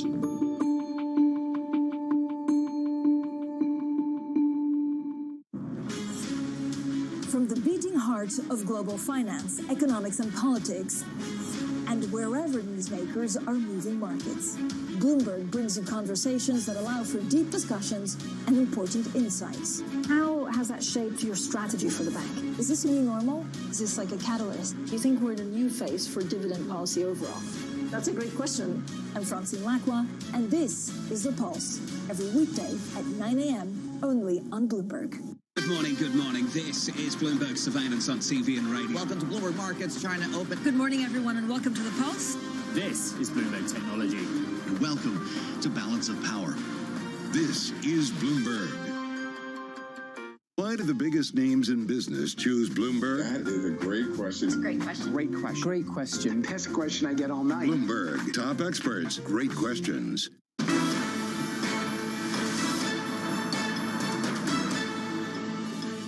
This is Bloomberg Markets, the close. Let's get you a cross-asset check as we head towards the close of commodities trading, and we check in with Bloomberg's Abigail Doolittle.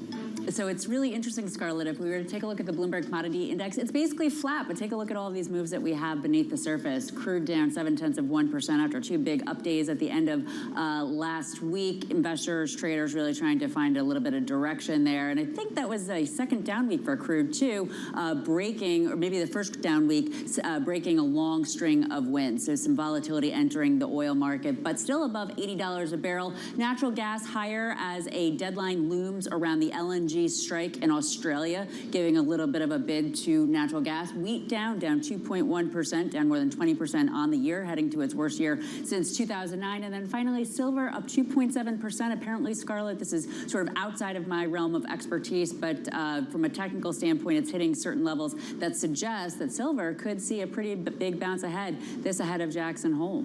Yeah, definitely. Well, I mean, silver, poor man's cousin to gold, right? So yeah, going to be affected by those rate discussions. Thank you so much, Abigail. Let's head over to Los Angeles now, because Hillary has weakened to a post-tropical cyclone today after it pummeled Southern California with record-breaking rain as well as heavy flooding. Arizona, Nevada, Oregon, and Idaho are all now bracing for the remnants of this storm. So let's go now to Tim Pulliam of ABC News in Los Angeles. Tim, give us a sense of where exactly you are in LA, what you see, and what the latest is. Yeah, so we are in Glendale, California, which is basically in Los Angeles County, and we saw about 6 inches of rain here, and you can see the sun is out. So this storm, Hillary, is moving to the Pacific Northwest, as you mentioned, and millions are under a tropical storm warning, flood watch warning as well. We have seen record-breaking rainfall here in Southern California. Just in San Bernardino County alone, which is the neighboring county to LA, they saw over a foot of rain. Palm Springs, which barely gets any rain, they saw 3 inches so far.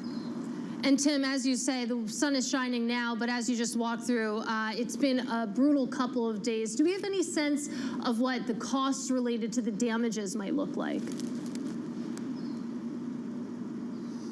You know, it's going to take some time for us to figure that out. Specifically, that is LA County Supervisor and the LA City Mayor. They said that they held a press conference today where the crews are going to be going out all across the county to assess the damage. So they're going to be looking at the roads and the bridges that have been damaged or flooded out. They're going to be looking at properties that dealt with mud flow, and they're going to be assessing all of that to determine a cost. But according to them at this press conference, they say the damage was not that significant. All right, ABC's Tim Pulliam out in Los Angeles. Thank you for your reporting. Meanwhile, a different kind of storm has been hitting the nation's financial centers. We're talking about New York and California. They each lost $1 trillion when firms moved out to take advantage of lower costs in southern states like Florida, Texas, and Tennessee. Bloomberg's Tom Maloney has been covering this story, and he joins us now. And Tom, we know about the Citadels, we know about the Cathie Woods of the world, but who else is moving south? Yeah, so look, we'd seen these isolated stories about these firms that had been moving south in the last couple of years. And what we did is we took a look at thousands of filings from these financial firms to try to quantify just how big this trend was. And what we found is that firms that managing about $1 trillion moved from both California and New York.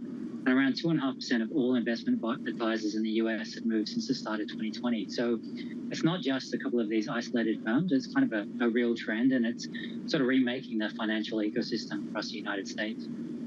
So firms are leaving New York, they're leaving California. High taxes is one reason why. Give us a sense of what other states are losing a lot of companies and financial firms, and which states are benefiting the most.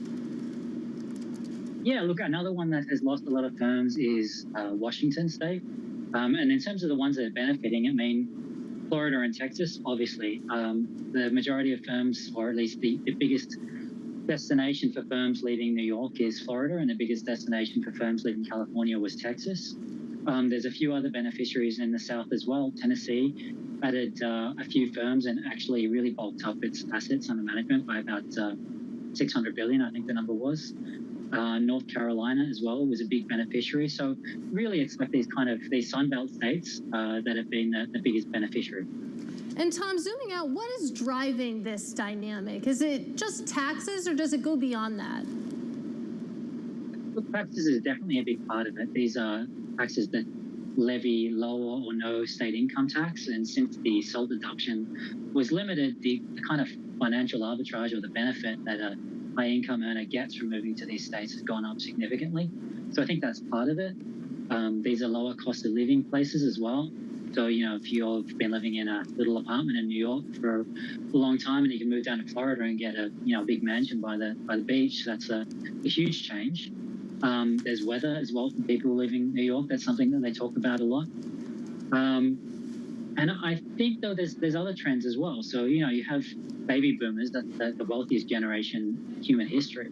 And they've been moving to the South for a long time. And so to a certain extent, if you're a financial advisor and you're covering these folks and all your clients have moved down to the South, then you're kind of following the money. Following the money. So, Tom, quick question here. What is the broader economic impact of this shift? What kinds of stories will you, as a wealth reporter, be writing about in the years to come? Look, I think, you're seeing it in Miami in terms of like the housing boom. They're still building new offices down there, even while places like New York are trying to figure out what to do with empty office building. It's going to have a real impact on the finances of places like New York and California. We looked at the impact of the number of employees that are moving to these places, and even though the numbers sometimes don't look huge, Texas gained about 1,200 people. Florida was just under 500 working in the financial sector. These are people who are doing financial advisory work directly. So we're talking about portfolio managers, we're talking about traders, we're talking about financial advisors. So, a lot of these folks would be making some of the highest wages in the country. And when they leave, that has a big impact on finances. And then there's all of the support stuff as well. So there's IT professionals, there's admin, there's accountants, and those aren't even included in these numbers. So it's a big impact. That's a good point. The lawyers, and you've got the teachers and everyone else that follows along. Tom Maloney, thank you so much for joining us. Tom Maloney is in New York for now. He hasn't moved yet to the Sun Belt, but at some point, maybe that will happen as well. Thanks so much. Now, still ahead on Bloomberg Markets, the close. You've got Zoom posting results after the closing bell. So we'll take a look at what investors can expect when it comes to a slowdown in sales growth. More companies shifting away from the work from home model. How does Zoom get through that? We've got more on that next. This is Bloomberg.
begins at 3 p.m. Eastern. We got a little bit of talking. Come on, are you guys ready? Harnessing the power of Bloomberg Business Week, Carol Masser and Tim Stanovic bring you the latest news from the worlds of business, technology, politics, and more. How does the Fed play into this and what the Fed does potentially? This is so exhausting and this is so all-encompassing. Listen on Bloomberg Radio and streaming on YouTube and Bloomberg Originals.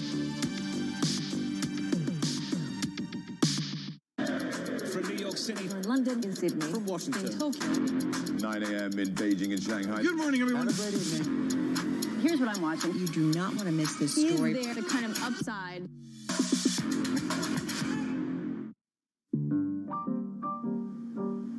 Okay, so you're moving in on me. Quick.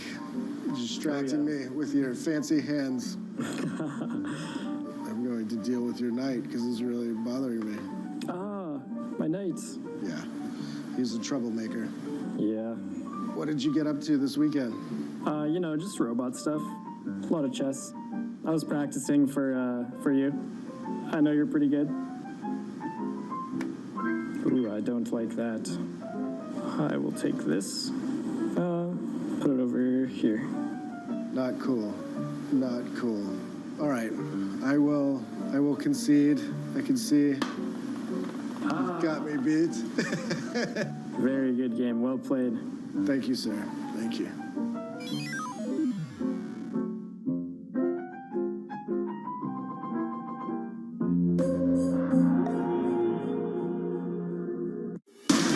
From the world of politics to the world of business, every weekday at 5 p.m. Eastern Time, hosts Anne-Marie Hordern and Joe Matthew alongside Kaylee Lines deliver news, insight, and analysis live from Bloomberg's Washington headquarters. Get the latest from and about politics' biggest power players at the end of every trading day. Balance of Power, every weekday at 5 p.m. Eastern Time, only on Bloomberg, your global business authority.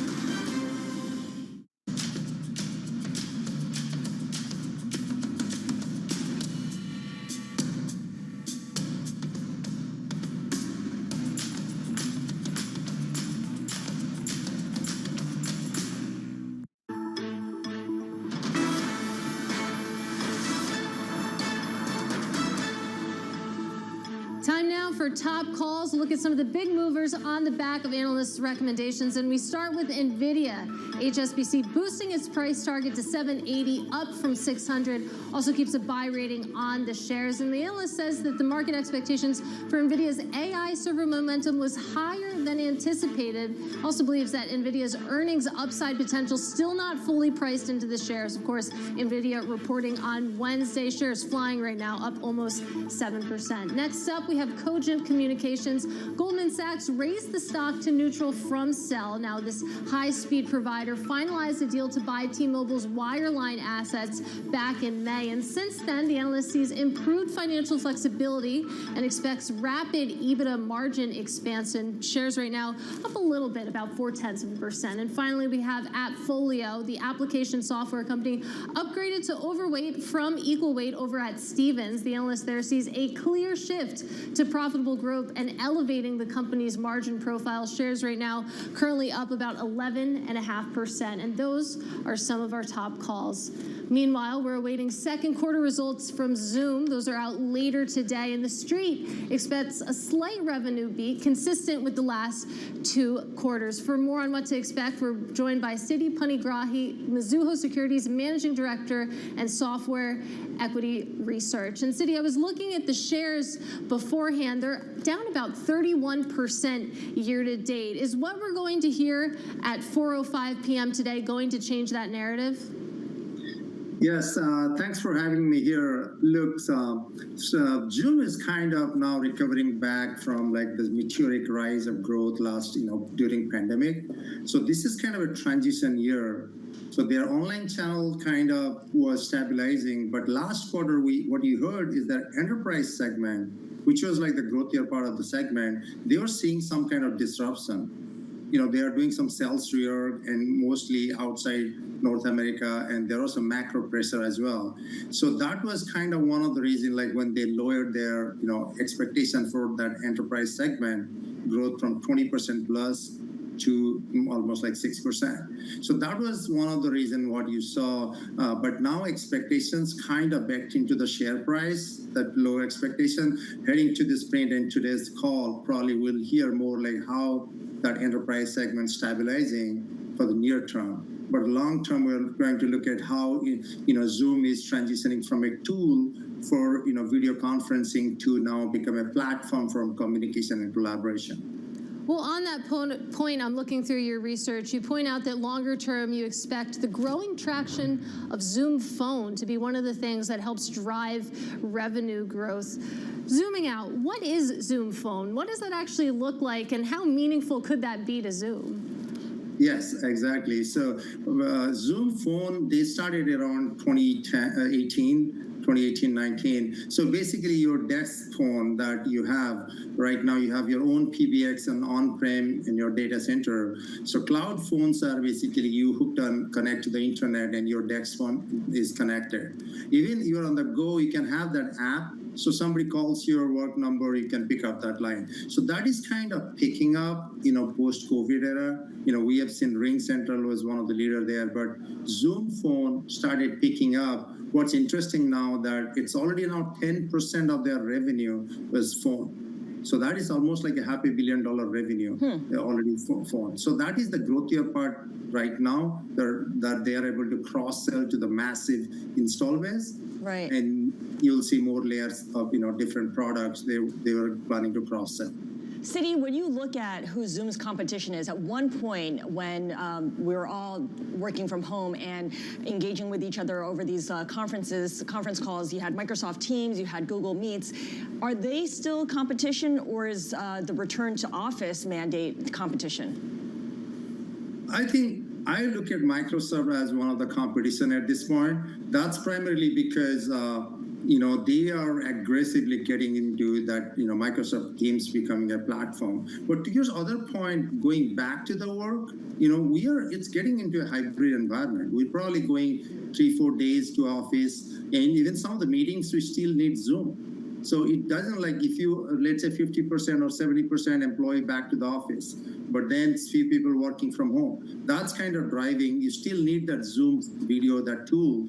But also we are seeing now Zoom Room, your conference rooms need to be now equipped with something like Zoom Rooms where you can have some in-person and some people dialing in. That's the next thing we are seeing, as employee going back to the office. So it's not actually going back to the office is not really a competition. It's Zoom video is kind of a tool right now, a necessary tool. But I think Microsoft aggressively coming to this market is becoming, I think, a tough competition for them. All right, Citi, thank you so much for joining us. Citi Panigrahi over at Mizuho Securities giving us what to expect for Zoom when that company announces after the closing bell. And Katie, I was just thinking about how often we get on Zoom calls or Zoom conferences even when everyone is in the office too, right? I know. Today I already had 2 today. Maybe I'll hop on one later. I don't know. All right, there you go. Coming up, we're going to hear from Carolyn Kuski. She is the Environmental Defense Fund Associate and Vice President for Economics and Policy Analysis on how to assess the risks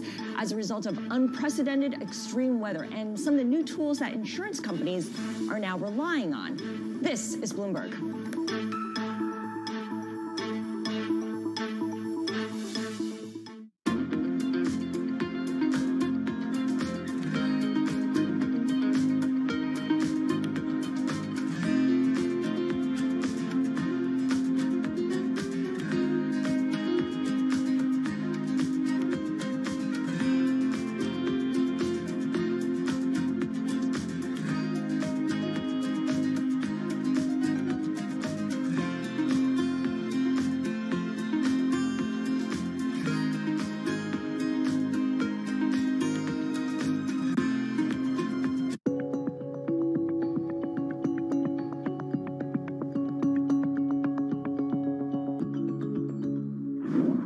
One of the ones we're working on at the moment is how do we charge back into Ukraine as soon as the European authorities say it's safe to fly in Ukraine again. Now, nobody knows when that is going to be. But we were Ukraine's second largest airline when the Russians invaded on the 24th of February last year. We would be Ukraine's biggest airline the week after they tell us it's safe to go back in there, because we're going to charge back in there. Initially, we have a plan to open up about 30 routes from 4 Ukrainian airports back into the European Union. And then we want to, I think, within 6 to 12 months, open up 3 or 4 large bases in Ukraine. And we're talking to the Ukrainian authorities about creating an environment, cost agreement, on which we could lead the charge of air travel into a post-war Ukrainian recovery.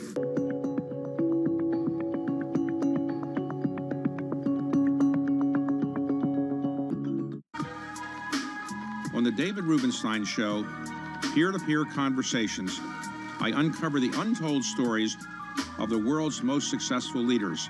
Watch Wednesdays on Bloomberg Television.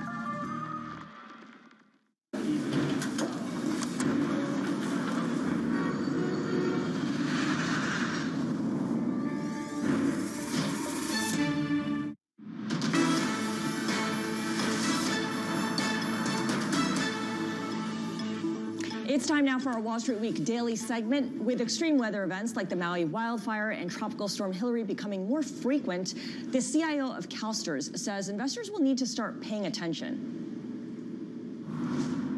Too often I hear, oh, well, that's a one-off event. That's an unusual occurrence. You're going to see more flight disruptions, more dirty air, more weather extremes, heat and cold, more droughts and rain, and that's absolutely going to be consistent for the rest of our lifetimes. Get used to it and adjust. And that means our investment models have to adjust to the volatility. Wall Street Week's David Weston spoke to the Environmental Defense Fund Vice President for Economics and Policy Analysis about changing the way we assess climate risk. What we're seeing now is just repeated examples of natural disasters, climate extremes happening at scales we haven't seen before, in places we haven't seen them occur before. And so we're really in this period of growing natural disaster risk. Insurers tend to be some of the most sophisticated risk assessors that we have out there, but historical experience is no longer a good indicator of what we might see coming forward. And so that's why we're seeing the industry and others turn to a variety of modeling tools in order to try to get a handle on how risk is changing. But it does introduce some much greater levels of uncertainty about what the future might bring. So if you're the government or if you're a private insurer, how do you take a look at those models? Is it a matter of they happen more often, they're bigger when they happen, or they're just popping up in places, I say like in Maui, that you wouldn't even expect them to happen at all? Yeah, absolutely. All of those things. And so what we're seeing is a need to merge some of our traditional tools for assessing the impact of natural hazards with understanding from climate scientists about how climate is stressing these systems in ways that are leading to changes in, exactly as you mentioned, the location of extreme events, their severity, their frequency, their duration. We're seeing a number of changes across a range of climate-related perils, and those impacts are starting to be felt on the ground.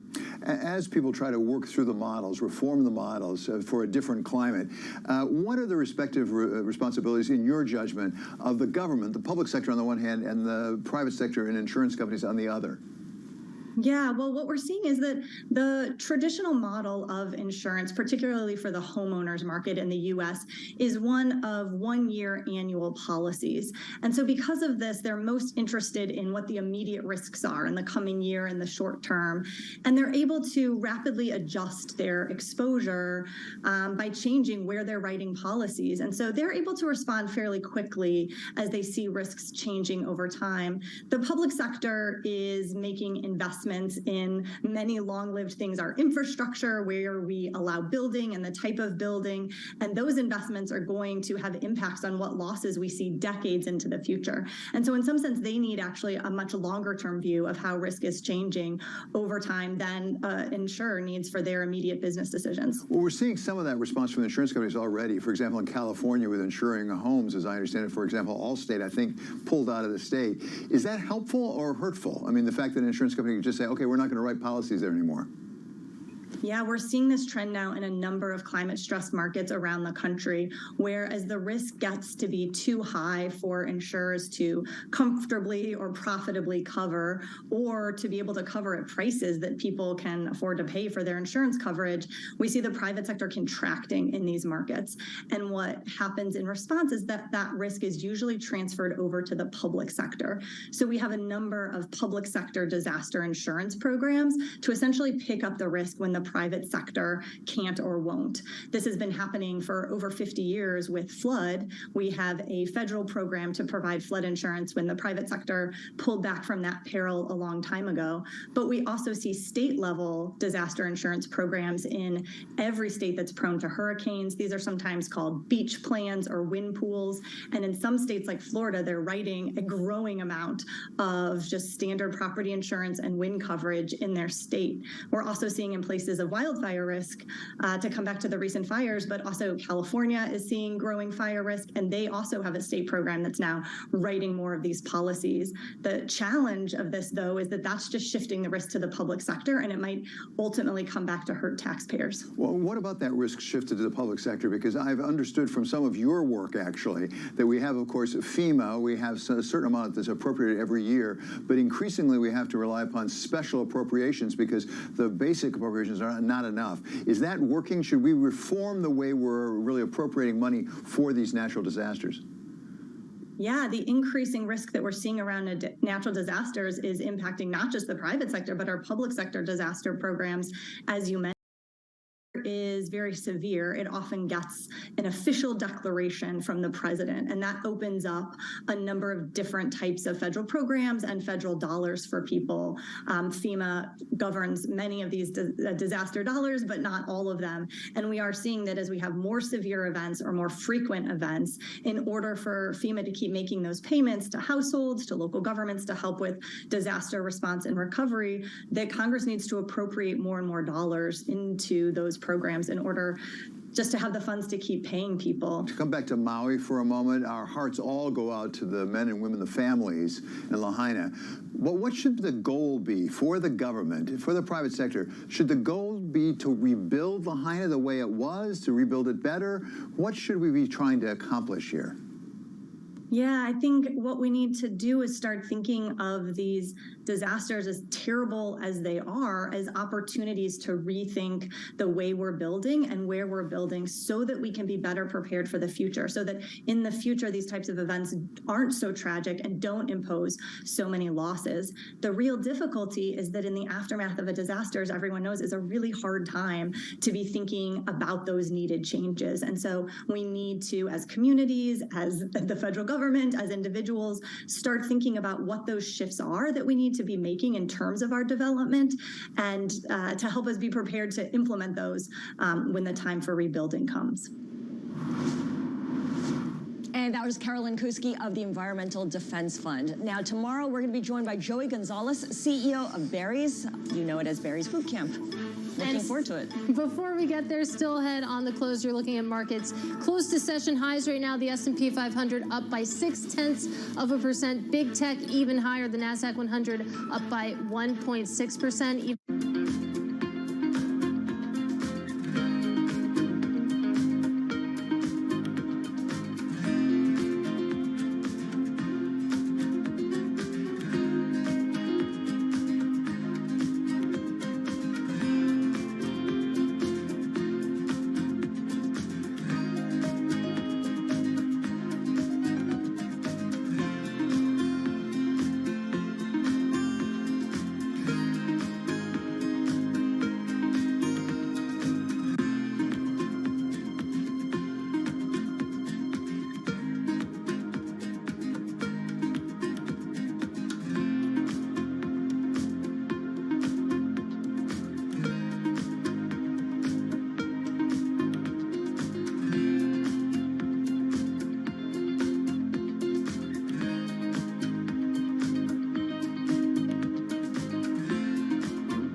connection lost.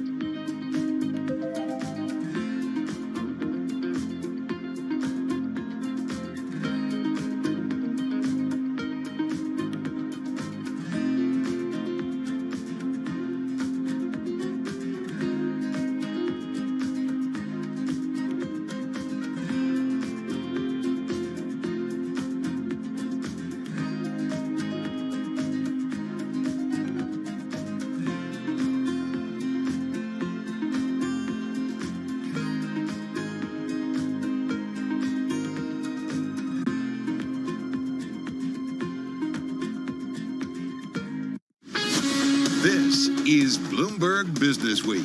Insight from the reporters and editors who bring you America's most trusted business magazine. Plus, global business, finance, and tech news as it happens. Bloomberg Business Week with Carol Masser and Tim Stenivek on Bloomberg Radio. Hey, very good afternoon. Monday again. Hey. Oh, it feels like it. It does feel like a Monday. Hey, everybody. It's Monday, August 21st, 2023. As you know, Carol Masser along with Tim Stenivek. Bond market sell-off, yields moving up. This is, I feel like, a broken record here, Tim. Yeah, what's weird, though, is that we're, seeing another 10-year high, a 16-year high for the 10-year right now.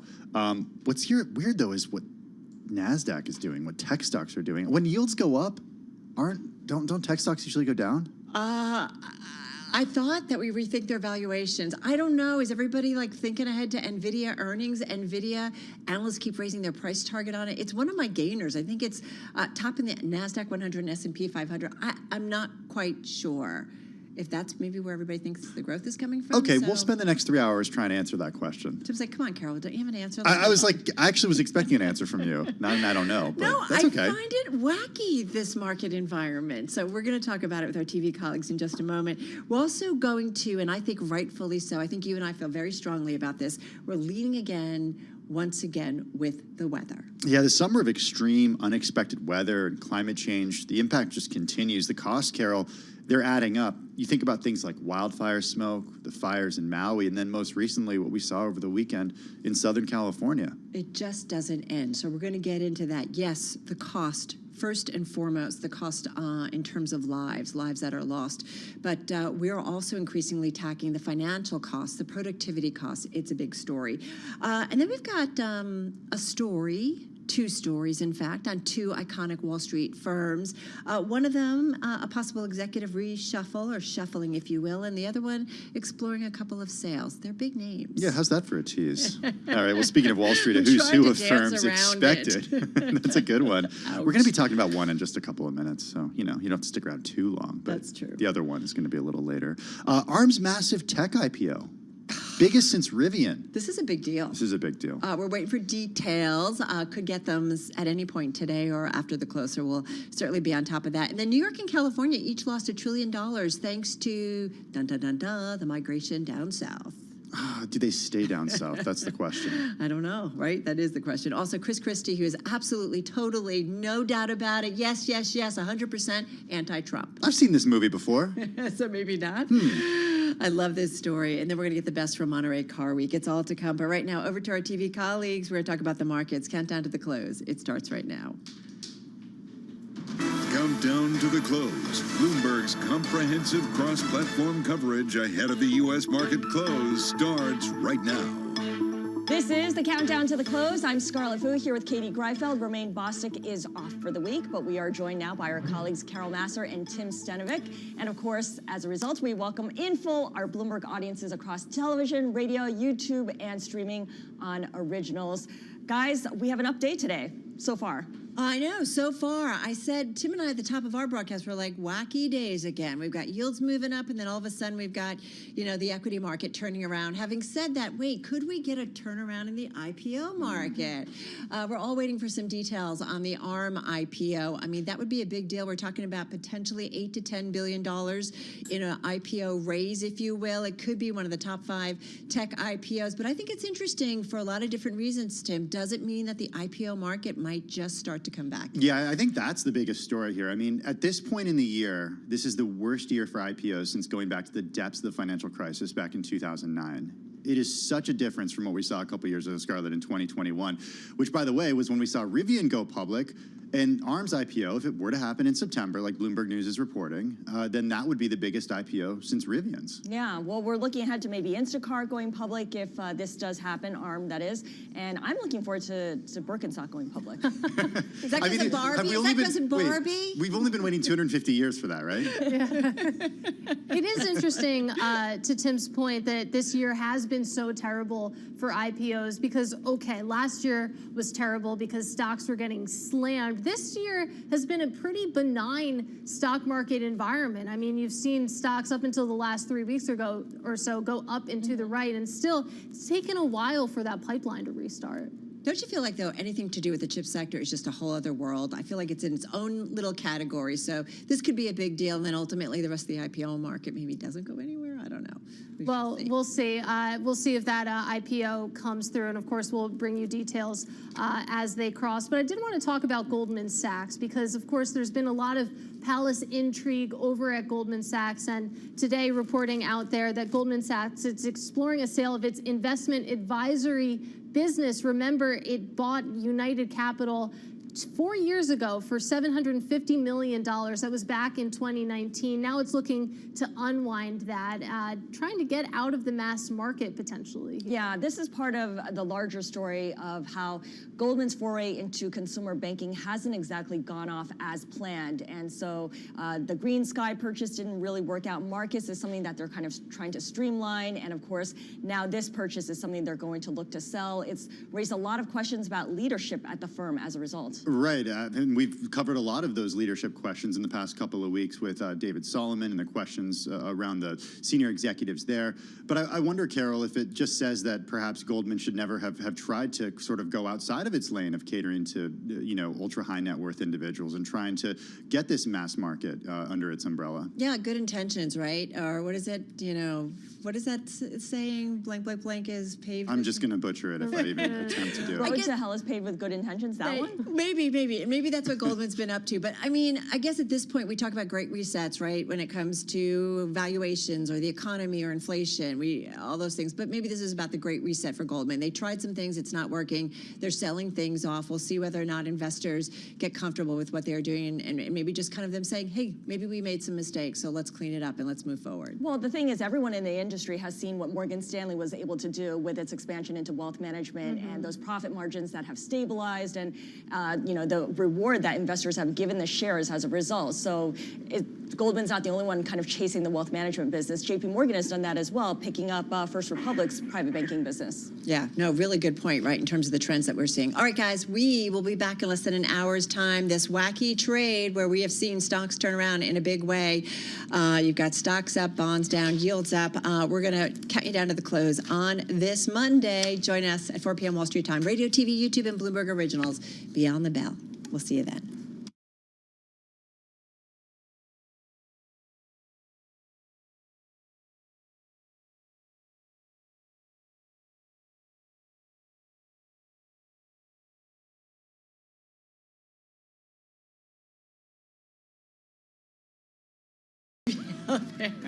I'm not printing T-shirts anymore.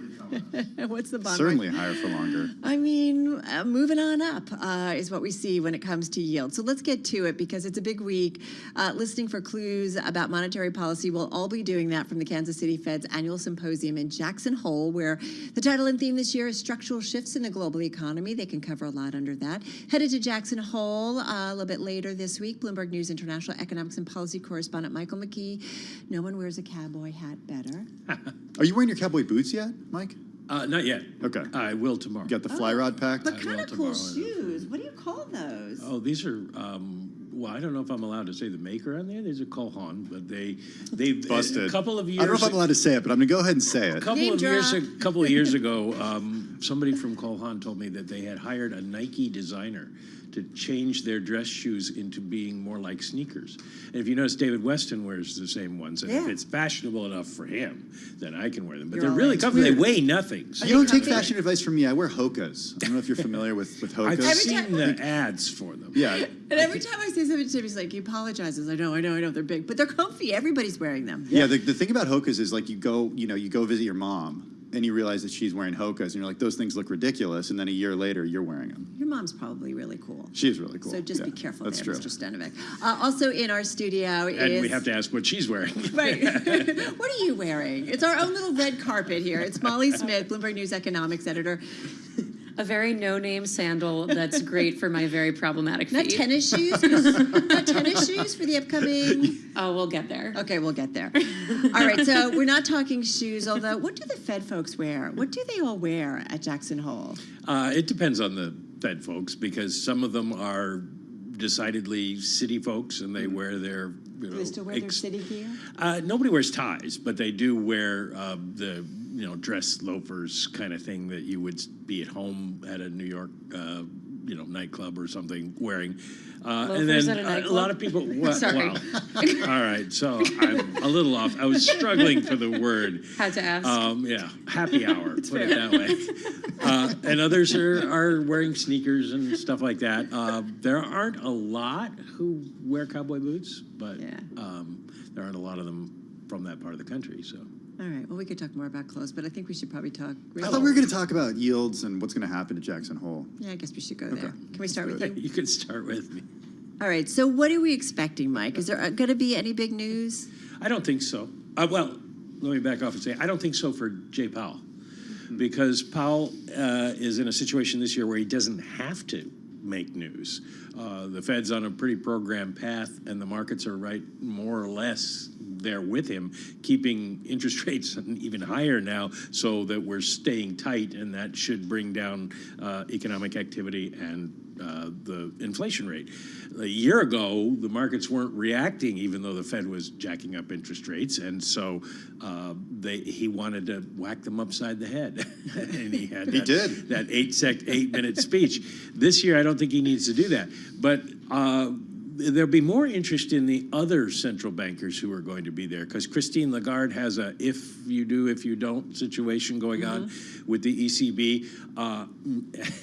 As Guy Johnson said earlier today on Bloomberg, nobody has any idea what the Bank of England is doing. And so we'll be listening for Ben Broadbent's thoughts. And of course, the whole question of yield curve control for Ueda, the Japanese Bank of Japan governor. So they could make some news that would interest investors around the world, but I don't think Jay Powell does it.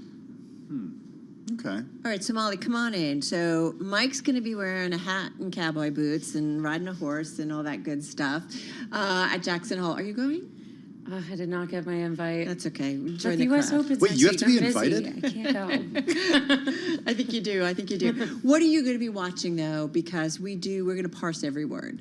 Yeah, I mean, I think a lot of people are expecting still a fairly hawkish tone from Powell. And, like Mike said, it's not really an opportunity to say anything particularly new. But the shift has definitely, the debate has definitely shifted now of the question of not necessarily how high, but how long are rates going to stay this elevated level for. And, there's not really any economic data between now and when he speaks that's going to shift any kind of debate on that.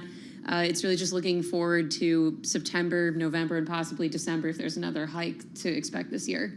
I don't know. I guess my question is, as you said, Mike, you kind of laid out all of these global central banks. And whenever I think about what's going on, I think about, you got to think about what's going on around the world, right? It all impacts each other, certainly investors, in terms of the yield. So is there anything that can or could be or is being done in kind of a somewhat subtle, coordinated way, or maybe not so subtle?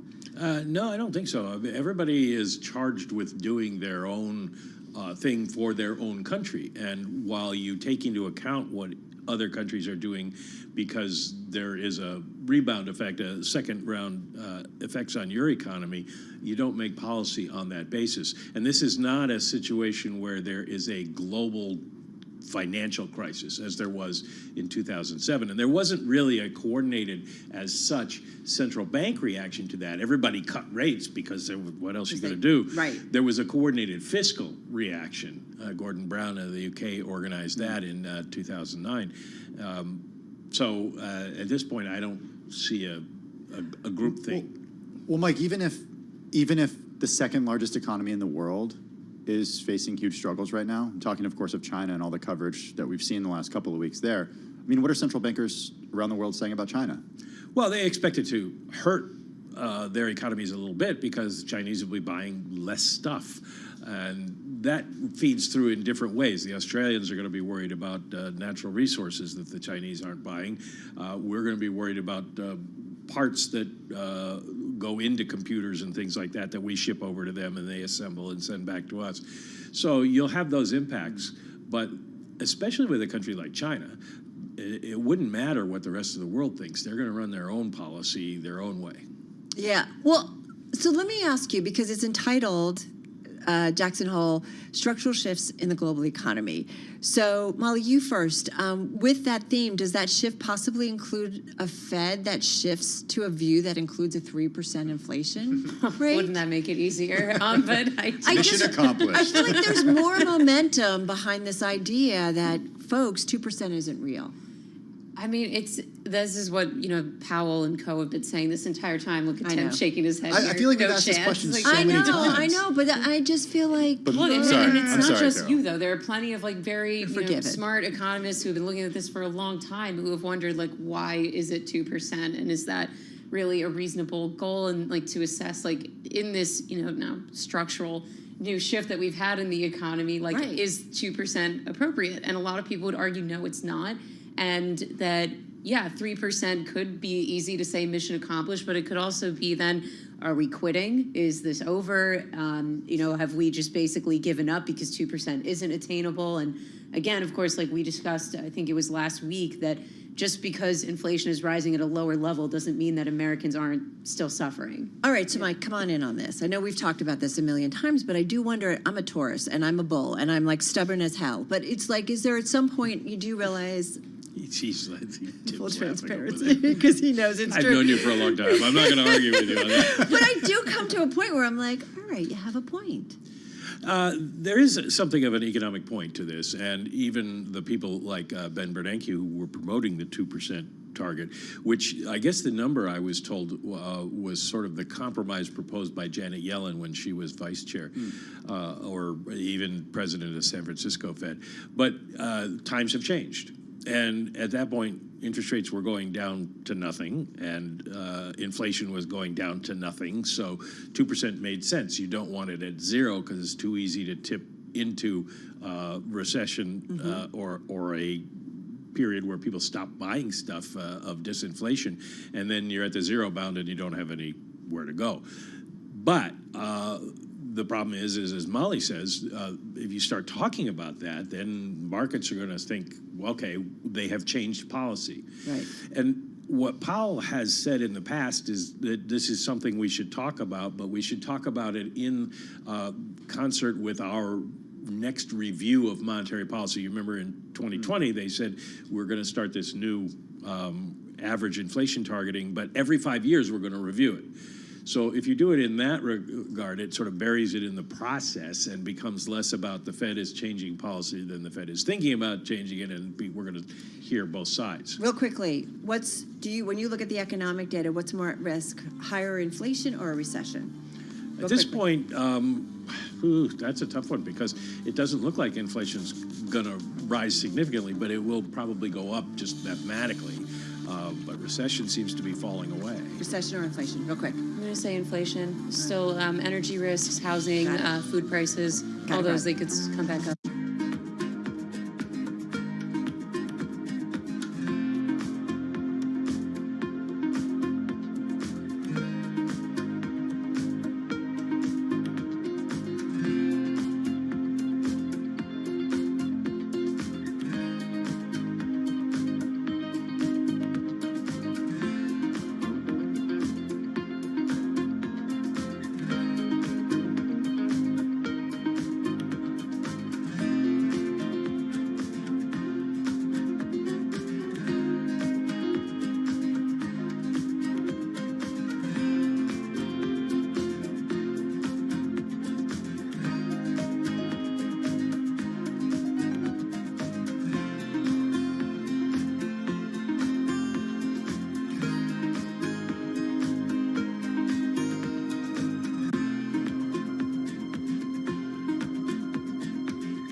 developments, headlines, and breaking news 24 hours a day at Bloomberg.com, on Bloomberg Television, and the Bloomberg Business app. This is a Bloomberg Business Flash. It's 3:21 on Wall Street. We do check markets all day long here at Bloomberg. Little change right now for the Dow Jones Industrial Average as it continues to pare its losses. Right now we are looking at a 12-point drop in the S&P, in the Dow, down less than 0.1%. S&P 500 index up 31 points right now. That is a gain of 0.7%. NASDAQ, the composite index, now up by 211 points, a gain of 1.6%. 10-year yield 4.33%, with the 2-year that's yielding 4.98%. Spot gold up 0.3%, $18.94 the ounce, and West Texas Intermediate crude oil 80.66 a barrel, down by about 0.8%. So we are seeing a rebound for U.S. stocks after several weeks of selling. ARM Limited is expected to unveil its filing for an IPO as soon as today, giving the market a peek at the chip designer's financial health 7 years after it was acquired by SoftBank Group. Sarah Kunst is managing director at Clio Capital.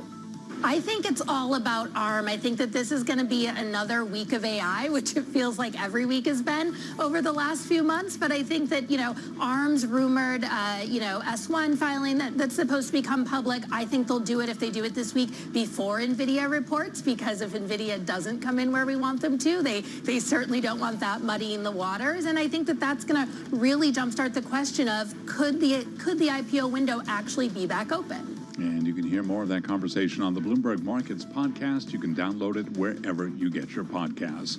NVIDIA shares surging today by 7.8%. It reports earnings on Wednesday. And cybersecurity firm Palo Alto Networks up the most in 2 years after projecting stronger billings for the year than Wall Street anticipated.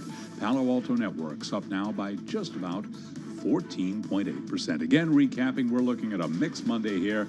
The Dow, now little change, down by 1 point. I'm Charlie Pelleton. That is a Bloomberg Business Flash. Gotta say, it's like, oh man, it's kind of like not People Magazine or Entertainment Tonight for Wall Street, but when these two walk in, it's just like... You know what it is? It's like Bloomberg News and the way we cover banks. That's what it's like. Yes, it is indeed. We tease this at the top. Two iconic Wall Street firms on our most read list on the Bloomberg. One is exploring some sales. The other also exploring some executive shuffles. Wait, is it the other one that's exploring an executive shuffle? Or is there, the one that's exploring a sale? There could be an executive shuffle. What's going on? Make the connection, Yeah. right? Okay, so we have two people to make that connection. With our Wall Street Roundup, Bloomberg News senior finance reporter Sri Natarajan and Bloomberg News Wall Street reporter Shonali Bossack, both in our Bloomberg Interactive Broker studio. One is about Goldman, one is about Citi, one is about some sales, one is about executive shuffles. So I do feel like we could kind of mix and match them all together. First of all, what's going on with Wall Street? I mean, too many cocktails out in the Hamptons, or is summer over and we got to do some things? Like, what is it? Well, summer is over. It's important time for summer to be over because we've not had a lot of business on Wall Street for the last few months, and they're really hoping that when everyone returns post-Labor Day, the capital markets spigot absolutely opens up deals and IPOs and whatnot, because they really need it because they've not had a great 18 months. Maybe an ARM IPO? Maybe. Would that do it? We're close enough to it. It'll be one of the biggest tech IPOs in like forever. So that would be a big signal for the market. And after that, you have a few other interesting names like Instacart and a few others that will come through, because if those land properly, that's a really big sign for the bankers, and they will all breathe a big sigh of relief. All right, Shonali, come on in. There's a few things, yes. To the point that Shri is making, you are seeing deals finally starting to come back, and something interesting is happening both on the deals front as well as on the underwriting front. So you're seeing these massive private credit deals coming through the pipeline, the largest ever when you think about Finastra, but at the same time, you are also having the banks unload all this hung debt. What does that mean? It clears them up to start to raise money and start to underwrite towards new deals. So both on the debt side and on the equity side, you are seeing business open up. Okay, let's go back to the initial question, though, which is that strategy. Why you have to bring everyone back in and change all the strategy up. take Citigroup, for example. You have Goldman Sachs and Citigroup being the two kind of big stories of the day.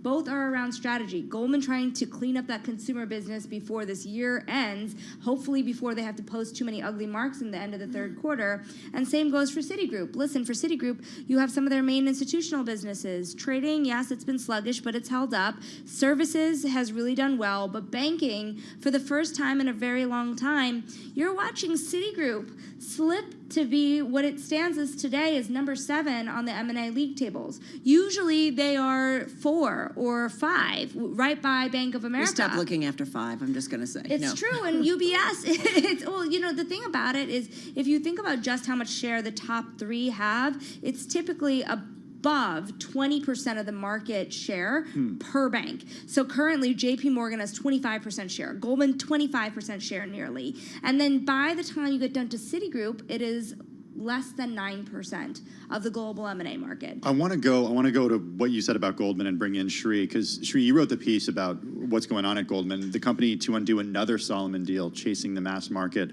It's, we think back to 2019, United Capital. It was a registered investment. It is a registered investment advisor that the company bought for what, $750 million? That's right, a $750 million deal. And it was also important because right after this group of investment bankers with David Solomon taking over as CEO, this was the first big deal under him. This $750 million deal was part of the bank's push into the mass market, into the mass affluent market.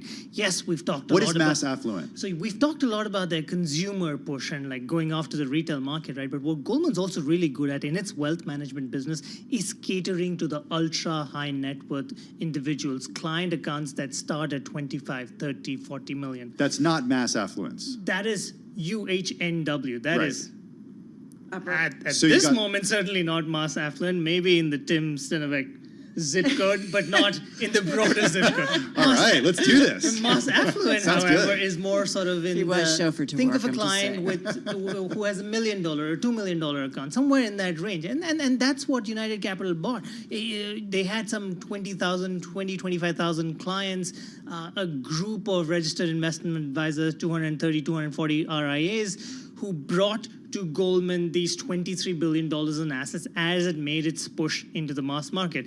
As we've talked about the big unwinding of Marcus at the same time, even in their wealth management business, now we're talking about undoing this deal.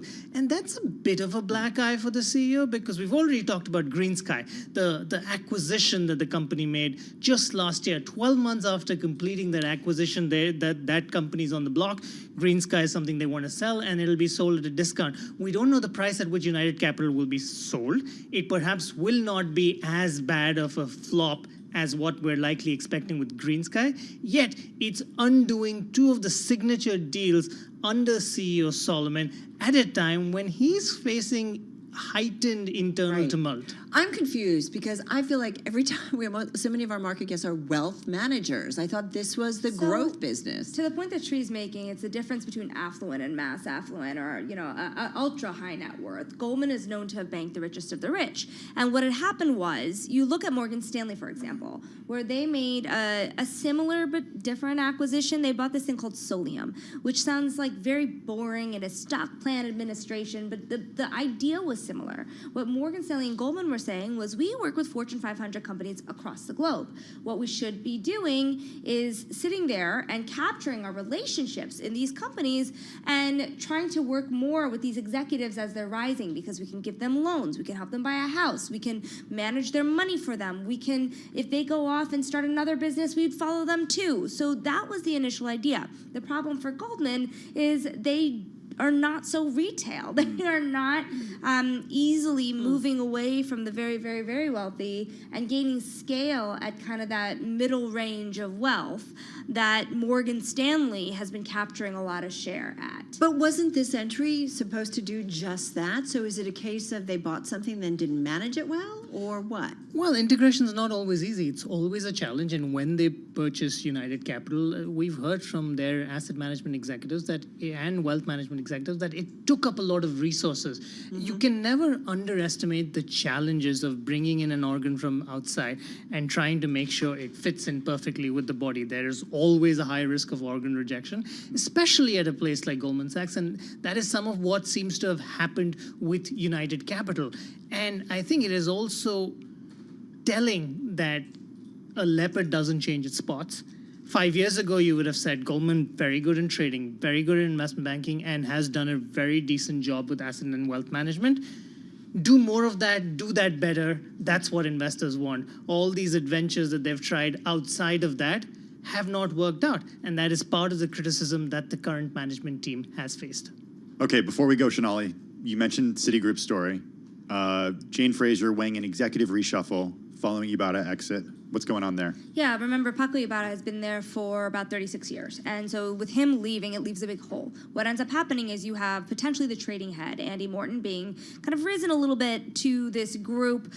You also have Gonzalo Luchetti, who's the U.S. personal banking head, Shahmir Khalik, who runs Treasury and Trade Solutions. That's a services business that I've been telling you has been doing much better, kind of reaching goals faster than some of the other businesses. But remember what this does, it essentially removes somebody that stood between Paco and those rest of those businesses and Jane Fraser. It gives those business heads more leadership, but it gives Jane Fraser a significant view into these businesses. Remember, Citigroup stock is down almost 40% since she took over, even with some very tough decisions. So part two now has to be executing and making sure that they're gaining share in the businesses that those fellows are responsible for. All right, so that makes sense. Lots of details in these stories, and so I highly recommend everybody check them out too at Bloomberg.com or on the Bloomberg. Sonali Basak, Wall Street reporter at Bloomberg News, Srinara Rajan, senior finance reporter at Bloomberg News, both in studio. Well, let's get a check on the latest world and national news. For that, we go to Nancy Lyons in the Bloomberg 99.1 newsroom in Washington, D.C. Hey, Nance. Thanks, Tim. President Biden and First Lady Jill Biden later today will be meeting with survivors and first responders when they tour Maui and see firsthand the devastation that was caused by the recent wildfires. FEMA's Marcus Coleman tells Bloomberg Sound On Biden will also announce Bob Fenton has been tapped as the federal coordinator to help oversee the recovery. What that's going to do is to make sure that as we continue this long-term recovery, that every available resource is going to be available to the people of Maui. But what that also means is that as the federal government, we want to make sure that we stay closely coordinated with many of the local non-government organizations. Marcus Coleman says hundreds of federal personnel are already on Maui. Former President Trump says he's doing so well in recent pollings, he has decided he will not participate in Wednesday's Republican presidential debate. A new CBS YouGov poll indicates voters are interested in what the candidates say, with 91% saying they want them to make the case for themselves and not focus on Trump. Bloomberg's Anne-Marie Hordern has more from Washington. What you saw in this poll is that what voters want to hear is they want to hear those policy discussions. They still remain that the economy and inflation is the biggest issue, and they want to hear what each individual has a plan forward for what they would do to bring inflation down and to make sure they have a plan about the economy. Again, Bloomberg's Anne-Marie Hordern in Washington. 2 of the 19 people indicted in Georgia for allegedly interfering with the 2020 election have reportedly agreed to consent bond orders. WSB-TV in Atlanta says attorney John Eastman, who was the architect of the fake electors plan, has agreed to $100,000 bond, while Scott Hall, who was allegedly involved in commandeering information from voting machines, has agreed to a $10,000 bond. Global news 24 hours a day, powered by more than 2,700 journalists and analysts in over 120 countries.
markets, headlines, and breaking news 24 hours a day at Bloomberg.com, on Bloomberg Television, and the Bloomberg Business app. This is a Bloomberg Business Flash.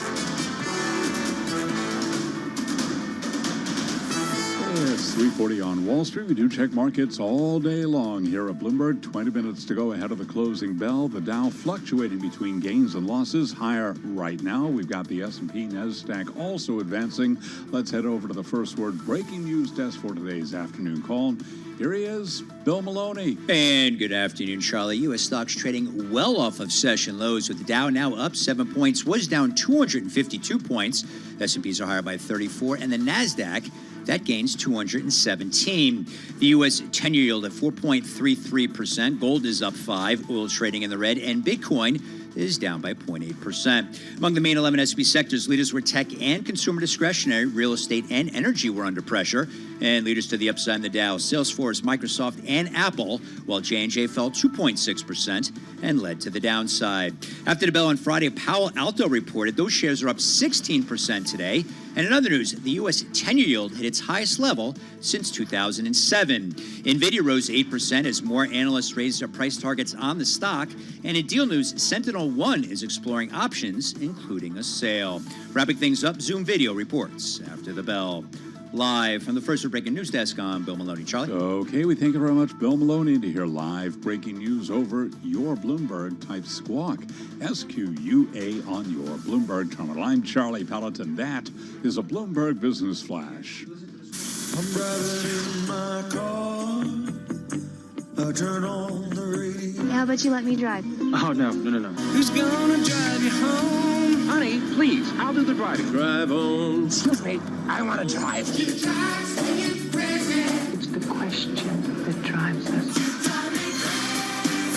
This is the Drive to the Close. That funky music will drive us till the dawn. On Bloomberg Radio. All right, everybody, just about 18 minutes left in today's trading session. And you are listening and watching, of course, Bloomberg Business Week on YouTube, on Bloomberg Originals, and, of course, on, who did I miss? Bloomberg Radio? Bloomberg Originals, Bloomberg YouTube. Did you do YouTube? Yeah, that yeah, newfangled internet video thing? What is that? Yeah, it's this new thing on the internet. Not just and then, of videos. course, we're on the Bloomberg Terminal and Bloomberg Radio. We're on SiriusXM channel 119. You can find us a lot of places, We Carol. kind of are the metaverse. Yeah. No, not really. Put those goggles on. Put those goggles on, or rose-colored glasses, and yay, everything's awesome. You got stocks, as you just heard from our team, definitely off their lows of the session. We got a rally in the tech sector, 1.7% higher on the NASDAQ 100. This is Treasury yields hit the highest since 2007 on those elevated rate, fears. So put your head around that, everybody. I can't put my head around it, and hopefully we'll get some more explanation this week and a little later in our program as well. I'm looking forward to what we hear from Jay Powell and company over at Jackson Hole. Mike McKee's headed there tomorrow, International Economics and Policy Correspondent. The surveillance team is going to be there as well. Is there going to be news? I don't care. I care about NVIDIA. I want to know, because they report earnings on Wednesday. This is a stock that's up 220%. So I always think about everybody's like poo-poo, the tech names, like stop. They get, so much of the gains is focused on so many names. But if that is where the growth is ultimately, and look at something like an NVIDIA that feels like it just came out of nowhere. We're talking about the ARM IPO. They wanted to buy I was just going to ARM. say that. So it's just like this has been kind of the it girl, if you will, of the market right now. And we will see, last time around, it really surprised us that it grew into the expectations that were there from investors. Do they continue to do that? That's or what are I want to know. expectations too high? Or, you're looking at a PE of 227, a forward-looking PE of 57, a little bit more rational, if you will. But every day it feels like more of the analyst community comes out and ups its price target on this names. This is a stock that continues to just, I feel like be the future of where we see growth. And maybe this is a market that we continually see these new entrants that, okay, that's the future. I'm also thinking a lot about what we heard Not last very week eloquent, from the big. sorry. That's I'm okay. just- I'm here. I'm thinking a lot about what we heard from the big retailers last week, Carol. Yeah. Target's CFO, Walmart's CEO, the fact that consumers are stretched, and that when student loan payments start up again in a couple of months, they are concerned that discretionary purchases will go down. But does that mean a name like NVIDIA? No, not necessarily, but it's sort of this tale of two different types of companies out here right now. Yeah, you have the Nikes on one side, the Targets, the Walmarts on one side, and then the high-flying tech on the other. No, I think that's a really good point. So I feel like this is an interesting backdrop for our market guest, our Drive to the Close guest. So let's bring her in. Megan Horniman back with us, Chief Investment Officer at Verdence Capital Advisors on Zoom from Hunt Valley, Maryland. So Megan, nice to have you back with us. What's top of mind for you when you look at the move that we've seen in U.S. Treasury yields, but really global yields, especially for developed markets? But we've also got stocks bouncing up again after, 3 weeks or so of declines. I don't think today's market action in the equity market is anything to really read too much into. I think it's a little bit of a kind of dead cat bounce, as you say, as we've been 3 weeks now with weak equity markets. And then there's a lot of optimism about earnings this week that are coming out. I think it's just getting a little ahead of itself. Might be some short covering in here as well. We still think from a fundamental basis, we have an issue in the interest rate market. When we typically see rises like this, you're talking about 100 basis points in just the past few months. This has usually led to exposed areas of weakness in other areas of the economy. We don't think that, I think this also has a little bit to do with investors becoming realistic on what the Fed can and can't do. So you're seeing that it's a backup in interest rates, but I still think it's a big risk. It's a big risk to the equity market. It's going to be a challenge in the second half of this year. Okay, lots of different directions we can go in right now, Megan. I want to just stop on what you think what investors think the Fed can and can't do. Be more specific there, please. What can the Fed do and what can't it do? So before, the majority of this year, the market was rallying on the expectation that the Fed was done and that interest rate cuts, at one point, they were priced in as early as June of this year. I think what you're seeing now is an unwinding of that because we are still dealing with, we've come very far with inflation. It's come down substantially from where it was, even a few months ago, but there still is a long way for the Fed to go to say that their job is done there. So we think that realism that they're not going to cut rates. The interest rate cuts are not anywhere on this horizon. They don't have the ability to do that. In fact, there's a lot of indications that suggest inflation may start to creep back upwards because of what we've seen here in the commodity markets. So this is going to be challenging for the Fed, and we think that investors have to accept higher interest rates for longer and that the Fed can't come in and just cut rates at the first sign of weakness. So what do you do? We've talked a lot about the appeal of the U.S. Treasury curve, right? You've got a 10-year at 4.3. You've got a 2-year note just below 5% right now. But having said that, you still have inflation out there. But if inflation also means those valuations on the equity side are at risk, help me out and tell me where is the smart money going? So it's kind of a fine line right now because I do think when you look at what we started to do throughout this year as interest rates started to creep a bit higher, we went from a very, very short duration to our benchmark in our fixed income portfolios to moving more out to a benchmark weight. We think that you should at least be moving some of that duration out a little bit. I wouldn't go crazy and be buying 30-year treasuries or even beyond, a kind of an intermediate long-term index. But when you look at what you expect from an economic standpoint, eventually the Fed will be on pause indefinitely, and we will then start be looking at rate cuts. We're not there yet. So staying in that short end as well in cash and just having that liquidity, that's great. But start moving some of your short duration fixed income that you might have had, start moving that out the curve a little bit. That's what we would do at this time. What about when it comes to equities, just in the last minute that we have with you? Yeah, we're not ready to jump into it. We're still neutral and we're not underweight because even though we don't think the Fed's going to cut rates, we think that they're towards the end in the final innings of this rate tightening cycle. So we don't want to be significantly underweight. We'll be neutral, but we don't want to go overweight until we start to see the market price in the expectation that this economy is not as strong as they think it is. 20 seconds. How much is in cash or cash-like investments? Is it above normal or below? Oh, it's above normal. We have a significant overweight to our benchmark, depending on the risk tolerance. But yes, significantly higher than the benchmark. How significantly higher?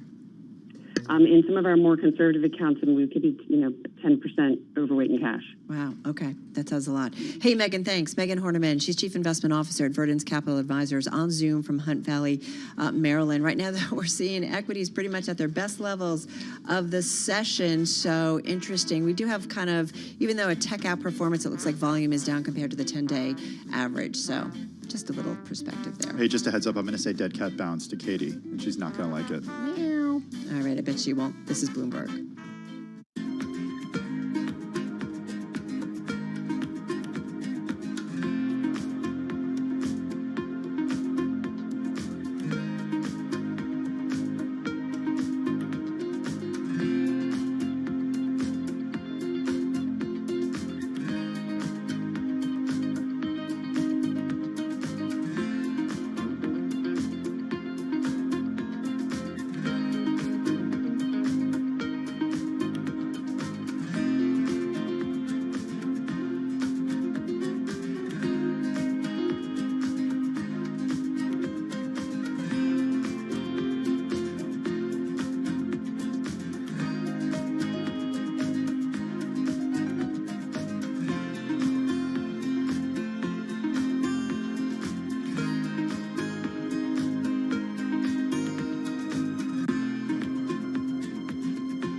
your company news headlines on Bloomberg Radio. From Bloomberg World Headquarters, I'm Charlie Pellet. We are minutes away from the latest numbers out of Zoom Video Communications. It will be reporting its latest quarterly results after the close of trading. Investors are expecting the end of contracts with some large customers who signed deals early in the pandemic.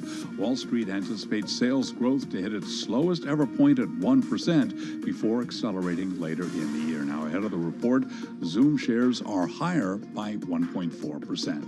For many retailers, including Walmart, the focus has been shifting now to back to school. Jen Bartashas is a senior retail analyst with Bloomberg Intelligence. So they have a really good read on where the American consumer is at this point.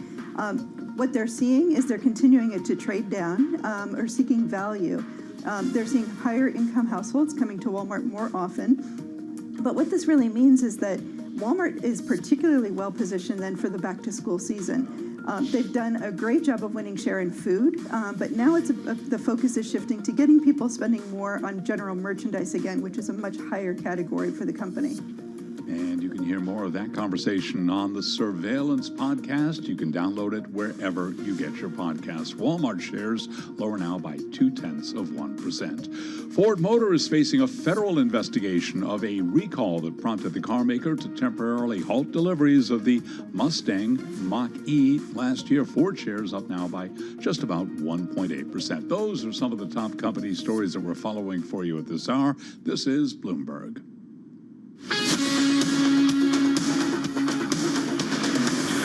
This is Bloomberg Business Week with Carol Messer and Tim Stenevec on Bloomberg Radio. This is why I love my co-host. You love when he's like bopping around to the theme music. Hey, you know, it doesn't get old, Carol.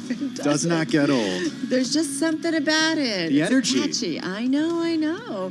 A little bit of energy back, certainly for the bulls today. You've got the NASDAQ pretty much at its best levels of the day. It looks like all of the major equity averages near or just off their best levels of the day. Don't read into it too much, according to Megan Horniman. Yeah, I mean, I'm still stuck on the amount she has for some of their more conservative clients in terms of cash, 10%. So that to me says kind of waiting for something. Well, speaking of cash. Yes. Where you want to go? Two stories that I want to do right now. I'll follow your lead. Okay. American workers want almost $79,000 salary to start a new job. Sounds fair to me. Wage floor for American workers climbed to a record high, close to $79,000. That's according to a Federal Reserve Bank of New York survey released Monday. That also found pay demands among women are rising twice as fast as for men. Good for you, women. Go Barbie. Hi, Barbie. I haven't seen the movie, so I don't know what to say. The average reservation wage, the lowest annual pay that workers would accept to take a new job, increased to $78,645 in July, according to the New York Fed's most recent survey of consumer expectations. That is up from about $72,900 a year earlier and $69,000 back in July of 2021. Yeah, that is a big jump. Yeah. Pay expectations among women in the labor force rose 11% in the past year, twice as fast as for men, the survey found. Still, there is a substantial gender gap when it comes to what's an acceptable salary. For men, the average reservation wage was about $91,000, and for women, it was $25,000 lower than that. Wow, what's up with that still? Yeah, the gender pay gap still exists. Here's a little perspective. For comparison, the median U.S. household income was $70,784 in 2021, according to U.S. Census data. That's household income. Median. So not for a single So job. median means half below, half above, right? So it gives us a little perspective. All right, so there's some numbers to crunch on your way home from work, or if you're still working from home, when you go out to walk the dog, or go have a beer or something.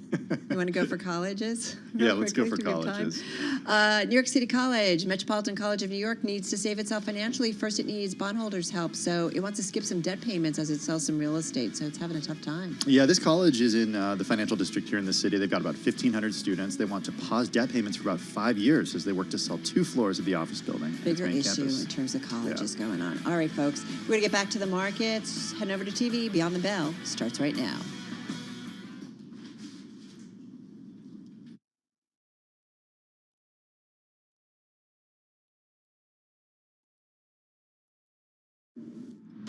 Beyond the Bell, Bloomberg's comprehensive cross-platform coverage of the U.S. market close starts right now. About 2 minutes away from the end of the trading day, Katie Greifeld and Scarlett Fu counting it down to the closing bell. Here to help take us beyond the bell with a global simulcast, we're joined now by Carol Masser and Tim Stenovic, and we're bringing together all of our Bloomberg audiences, Carol, to recap what's been actually an up day. It feels like it's been a while since we saw one of those. Yeah, exactly. What is this? Wait a minute, I'm confused. Yeah, right, there's been certainly a downward trend when it comes to stocks. I'm still thinking, though, about some of the moves or the continued moves on the Treasury side of things. And if you're worried a little bit about outlook, we had an interesting conversation with Megan Horniman over at Verdant's Capital, right? And I'm just kind of blown away by what she said about some of her conservative investors, how much they're still keeping in cash. What did she say, 10%? Yeah, for their more conservative accounts, they're keeping about 10% in cash right now, or cash-like. Okay, that's not all she said, Katie, and I'm apologizing to you ahead of time for this, okay? Please. She said, don't read too much into today. Too late. The rally. Yeah. It's a dead cat bounce. No. Yeah. I'm sorry, Katie. I do hate that. You don't Why like do you it. hate it? Why do Because you Katie loves cats. Oh. Did she mention beating a dead horse, or did you not get there? We didn't get there. No. That would have been, a doubleheader for you. You know what? Let's just go with something more neutral, right? It's a rebound from Friday. There we the last go. 3 weeks. That's better language. Thank you. But no rebound in treasuries, as you mentioned. Yields continue to move higher. You wonder whether the Fed coming out with anything on Friday, Jay Powell specifically, will change the trajectory of this move. And as I phrased it earlier, what bird will fly when he opens his mouth at 10 a.m. on Friday? I'll be on vacation, but I'm going to tune in, I promise. But let's Will you really tune in?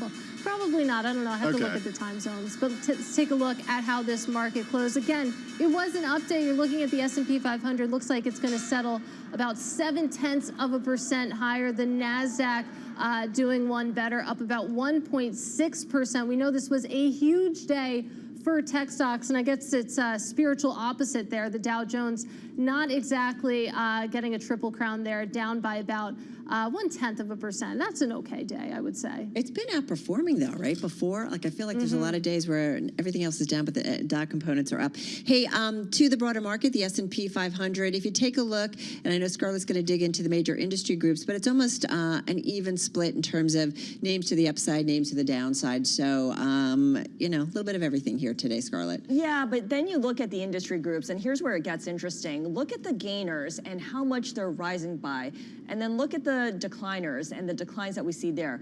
Autos and components, that's Tesla. Semi and semiconductor equipment companies, that's NVIDIA and Broadcom. Software and services, that's Palo Alto Networks. We're talking gains of at least 1.8%. In the case of autos, 6.2%. On the downside, home builders, which is housing, consumer durables, and apparel, off by 1.4%. Household and personal products, down less than 1%. All right, let's get to some of the individual gainers. And guys, can I just say, what a wacky day, because for most of the day, and I think we might be ending this way, is that the top 4 gainers in the S&P 500 were exactly the same top 4 gainers in the NASDAQ 100. So I'm just going to kind of play them out for you. First up, Palo Alto Networks, oddly remember reporting after the close on Friday, surging the most in about 2 years, up almost 15% in today's session.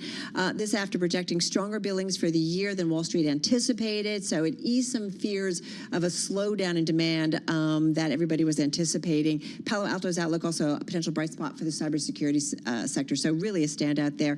Moderna also top in both of those major averages, up on heavy volume. News that teamed up with the Chinese biotech company Carsgen Therapeutics. This is about developing a cancer vaccine. So pretty interesting. Others also reminding that the fall COVID campaign may be kicking into high gear soon. So maybe that's a potential catalyst for Moderna. And then you've also got Tesla rallying after 6 consecutive days of declines. Baird Equity adding the stock to its best ideas list. So that name was up 7%. Moderna, by the way, was up more than 9%. One more, NVIDIA. It's a big week for NVIDIA, reporting its earnings on Wednesday. Heavy today, or higher today, I should say, on heavy volume. And you do have analysts continuing to raise their price targets on the stock. HSBC, KeyBank, Capital Markets, and BMO among the latest to boost their targets ahead of that second quarter results. So, the average price target for this stock has been moving steadily higher recently, above 520 now, up from 505 just 1 week ago. The stock closing at 469 and change, up to another 8.5%. I guess it makes sense also given what NVIDIA said last time at its earnings report and how much people were caught by surprise, right? So they're hoping, right? Do they continue to say, hey, the growth It's working, it's coming, it's even better than everybody anticipated. Exactly. Expectations are certainly high, though. You got the green, I got the red, Carol. Let's take a look at the decliners today. Insulet Corp. This is a medical device firm. They make and sell a continuous insulin delivery system for people with insulin-dependent diabetes. They hit a 52-week low today, falling by more than 4% today. Analysts cutting their price target on the company as they get concerned that the medical tech sector will be affected by the rising use of GLP-1 medications to treat obesity. Those are medications like Wegovy and the like. Nike shares falling by 1.9% today, down for an 8th day in a row. This is the longest losing streak in more than 24 years. You have to go all the way back to December 4th, 1998 to find a time where Nike had fallen this many days in a row. The concerns are, of course, have to do with the consumer in China and then the consumer here in the U.S., based on the commentary that we heard from the big companies last week, Walmart and Target, about the way the consumer is being squeezed. And then AMC Entertainment down 23.7% today. The proposed stock conversion looks like it's actually on for now. A Delaware Supreme Court rejecting a request to halt the company's proposed stock conversion. That is expected to take effect on August 25th. All right, let's get to the good stuff and go to the bond market because we continue to see that. Wait, are you saying the equity isn't that good stuff? I knew I was going to get called out on that, but I've been sitting here waiting to go. I need to tell you about yields because they're continuing to rise right now. Again, really at the long end. Take a look at the 10-year Treasury yield, up almost 9 basis points on the day, 4.34%, and you're at similar magnitudes if you go across the curve. 10, 15 years superlative, hard to keep track of. Interestingly, though, it's been the long end that's been selling off more than the front end. The 2-year Treasury yield, of course, it's right near 5%, but you add that together and you have seen the yield curve steepen. The 2s10s curve currently at negative 66 basis points. That is a bear steepening, Scarlett. So is this what a soft landing looks like? I don't know. That's what I want to know. What is getting priced in right now? That should be the title of Jackson Hole, the meeting, rather than this big, great structural change. What is this distinction that we're having between the bond market and the equity market right now? Like, what does the bond market know that the equity investors don't know? So I'm glad you brought it up. I wrote a great column on this last week. The answer that I got speaking to people on the close is that, okay, maybe you're starting to see a soft landing priced into the bond market, but the equity market was already priced for perfection. Of course, if you think about the economic outlook that some of the stock bulls had, if you think about the earnings picture that some of those stock bulls had been hoping for, but then you sprinkle on top of that it is August. It is such a weird, actually, let's go to Zoom. Just came out. Should we go to Zoom? Yeah, let's do that because, I mean, we're at the tail end of earnings season, but this is a stock that did not participate in the tech rally this year. Zoom Video reporting second quarter adjusted EPS of $1.34, beating the consensus estimate of $1.05. Revenue coming in at slightly better than expected, $1.14 billion. Analysts were looking for $1.11 billion. In terms of the outlook, third quarter revenue anywhere from $1.112 billion to, actually, there's a typo here, but let's give you a range, and I'm not sure what the range is because this number does not look correct. So let's go with full year revenue, $4.49 billion to $4.5 billion. That's a very narrow range, when previously it had anticipated $4.47 billion to $4.49 billion. Carol, what does this look like in terms of the after-hours trade? It is a gain here, right? Yeah, up more than 7% here. Keep in mind, this stock is off, or at least leading into it was off about 1% year to date, and about 7% of the flow is shorted. It is still down about 90% from its all-time high back in mid-October of 2020. What we're looking, though, Katie, is for some color about, all those pandemic contracts, whether or not they have come to an end and are customers, corporate customers in particular, right? Are they signing up to continue the Zoom service, or they're saying, I don't need it. Everybody's back to the office, or increasingly more people are. That's the big fascinating question about Zoom's future here, of course, and it sort of is a moment, if you will, for the economy as we start to see a lot of businesses broadly in this economy transition back into the office. And how does Zoom keep the momentum going? It has some long-term initiatives such as Zoom Phone, which we learned about earlier, me and Scarlett. And it seems like, I don't know, right now at least, parsing through this statement that shareholders seem a little bit optimistic. I think there's also the question around how does it differentiate itself from other competitors out there, like Google Meet, like other audio platforms like Cisco WebEx. I will say the company shouting out to AI in its first sentence of its press release, saying that our mission of delivering a limitless human connection remains core as we continue to innovate and expand our platform to help bring value and enhance productivity to our customers with new AI features like Zoom IQ Meeting Summary and Team Chat Compose. The one thing I will say, they do say number of customers contributing more than $100,000 in trailing 12 months revenue, up almost 18% year over year. So maybe that speaks to some of those larger customers. Zoom phone? What is It could Zoom be the phone? next thing. It's where you talk by phone through Zoom rather than using AI your... is the next big thing. Well, there needs to be something to bridge us until we get to Right. AI, right? Right. It's All not right. instantaneous. All right, well, needless to say, the stock is moving in the aftermarket. All right, guys, phew, almost done with Monday. That's a wrap. Our cross-platform coverage, radio, TV, YouTube, Bloomberg Originals. Of course, TV continuing, radio is as well. But we will see you all, the group, tomorrow again for Beyond the Bell. We'll see you then.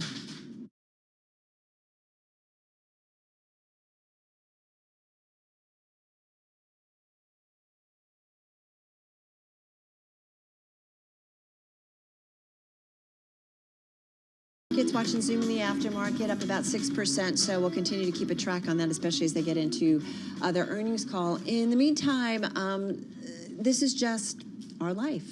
Yeah. Right? Yeah, I mean, another day, another bout of extreme weather and incredibly distressing headlines. This time in California, where the remnants of Tropical Storm Hillary pummeled the state with flooding rains today, disrupting flights, knocking out power across parts of the state. Carol, Hillary, get this, could bring a year's worth of rain to parts of a region famous for its usually balmy weather. I've been talking to a good year's friend of worth mine. of rain. Have you been talking to family out in California? My parents on the Central Coast didn't get hit, but just south of them did. My friend in LA, like a lot of water there. And, you know, keep in mind that the U.S. on track to experience its worst year for smoke exposure in decades after wildfires in Canada sent those toxic plumes drifting across the border to the Midwest and East Coast earlier this summer. And then, of course, there's Maui. Hawaii's governor, Josh Green, saying over the weekend that more than 1,000 people are still missing in the wake of the fire earlier this month. Folks, welcome to our reality. Yeah, they're huge tragedies. But one of our next guests writes that we shouldn't discount the economic damage caused by higher temperatures. Claudia Sahm, the founder of Sahm Consulting and a former Federal Reserve economist, she's the creator of the Sahm rule. It's a recession indicator. She also writes for Bloomberg Opinion. Today, she wrote about how heat drags on economic productivity. She joins us now on Zoom from Washington, D.C. And also joining us is Mark Gongloff. He's an editor and columnist for Bloomberg Opinion, where he writes about climate change. He joins us on Zoom from New York this afternoon. Claudia, I want to start with you. Talk to us a little bit about the economic calculation that goes into this, with the caveat, of course, that first and foremost, oftentimes these natural disasters just lead to terrible human tragedy. Right. No, there's a human tragedy, absolutely. Thinking about the economic cost, it really brings it to all of us, right? And the way in which high heat, rising temperatures, one channel, an important channel to affect the U.S. economy is through reductions in labor productivity. I mean, it's a lot hard when it's high heat. It's a lot harder to do the work, and we have almost 20% of occupations in the United States have heat exposure. It's not just agricultural workers; it's also utilities, construction workers. So there's a wide group of people that are affected by the high heat, and it shows up in the economy. Yeah, it's, you know, as we talk about the costs, and first and foremost, the loss of human life and the devastation, obviously front and center. But yeah, we have to start looking at this increasingly. We talk about it a lot. I feel like have for years and years. But man, I feel like we're paying the piper now. We're really getting some real numbers in terms of all this costs. I want to go to you, Mark, because as every day there is new stuff that is related to our climate, volatile weather patterns, and so on. When you hear Claudia speak, this is just going to continue, correct? Because at this point, we can't really slow the train, if you will. Well, we could slow the train, but only by making some drastic choices, by making some different choices about how we produce energy. And, you know, her great column today reminded me, and it's one piece of a thing that I've kind of been going on about for a while now, which is, you know, we talk a lot about the costs of the clean energy transition. You know, it costs a lot of money to upgrade our infrastructure, to put in charging stations, to build out solar and wind, although it's much cheaper than building a coal plant. But still, people complain about the costs, and the costs will be high. But to me, I think we need to think of them as investments, because the costs of not doing that are so great. And I think, Claudia, I was just doing some very rough math. Claudia is the economist, I am not. But, you know, if by 2050 we could be losing $300 billion a year from heat-related productivity losses alone in the U.S. economy, and then you get into other economies and then all the other effects that we're seeing. And again, you just ran through the gamut of all the climate disasters we're seeing in the past couple of months. Those are all extremely costly, and they lead to long-term health costs too, and that we haven't even begun to really tally up. And so the costs of not doing anything are much greater than the cost of doing something about this. Well, Claudia, talk a little bit about that, because, you know, and perhaps the idea that, you know, when we talk about costs, we don't associate what Mark is talking about, right? We don't associate the costs that you write about. When people talk about costs, they think about how much it costs to actually do things rather than, you know, subtractive costs, right? How much these disasters remove and take away from productivity. From a behavioral perspective, how do we shift the conversation to actually do this in a way that's, you know, really productive? It's hard. I mean, the one of the things I talk about in the piece is the human costs, the economic costs. They often are most for lower income workers, communities that have, you know, their housing isn't such that it makes it comfortable when the temperature is high. And so you have to recognize, I mean, we have a problem now, right? You can disagree about how much happens in the future with climate change, impacts, how much we can adapt. And yet right now we are losing productivity because we're not dealing with these high temperatures. And frankly, there are very few attempts to even try to locally mitigate some of the effects on workers. And we're not even doing a good job at that. So what makes us, what's the turning point, I guess? Like, I'm going to be really obnoxious, but is it when the gardener doesn't show up because it's so hot and they can't work in this? You know, what is it that makes, Mark, people maybe pay more attention? We've had conversations, we've started to have more conversations with you about this. You know, climate change, the volatility, not a new thing, but I keep wondering, I always thought, okay, wait, if you can make money off of this, ultimately people will sit up and take notice. What is it that ultimately makes people think more about the impact, the financial impact, and do the right thing? I think they are starting to human impact. Yeah, well, the human impact is one thing, and there was a study out today that suggested that people are more likely to take action when they're angry.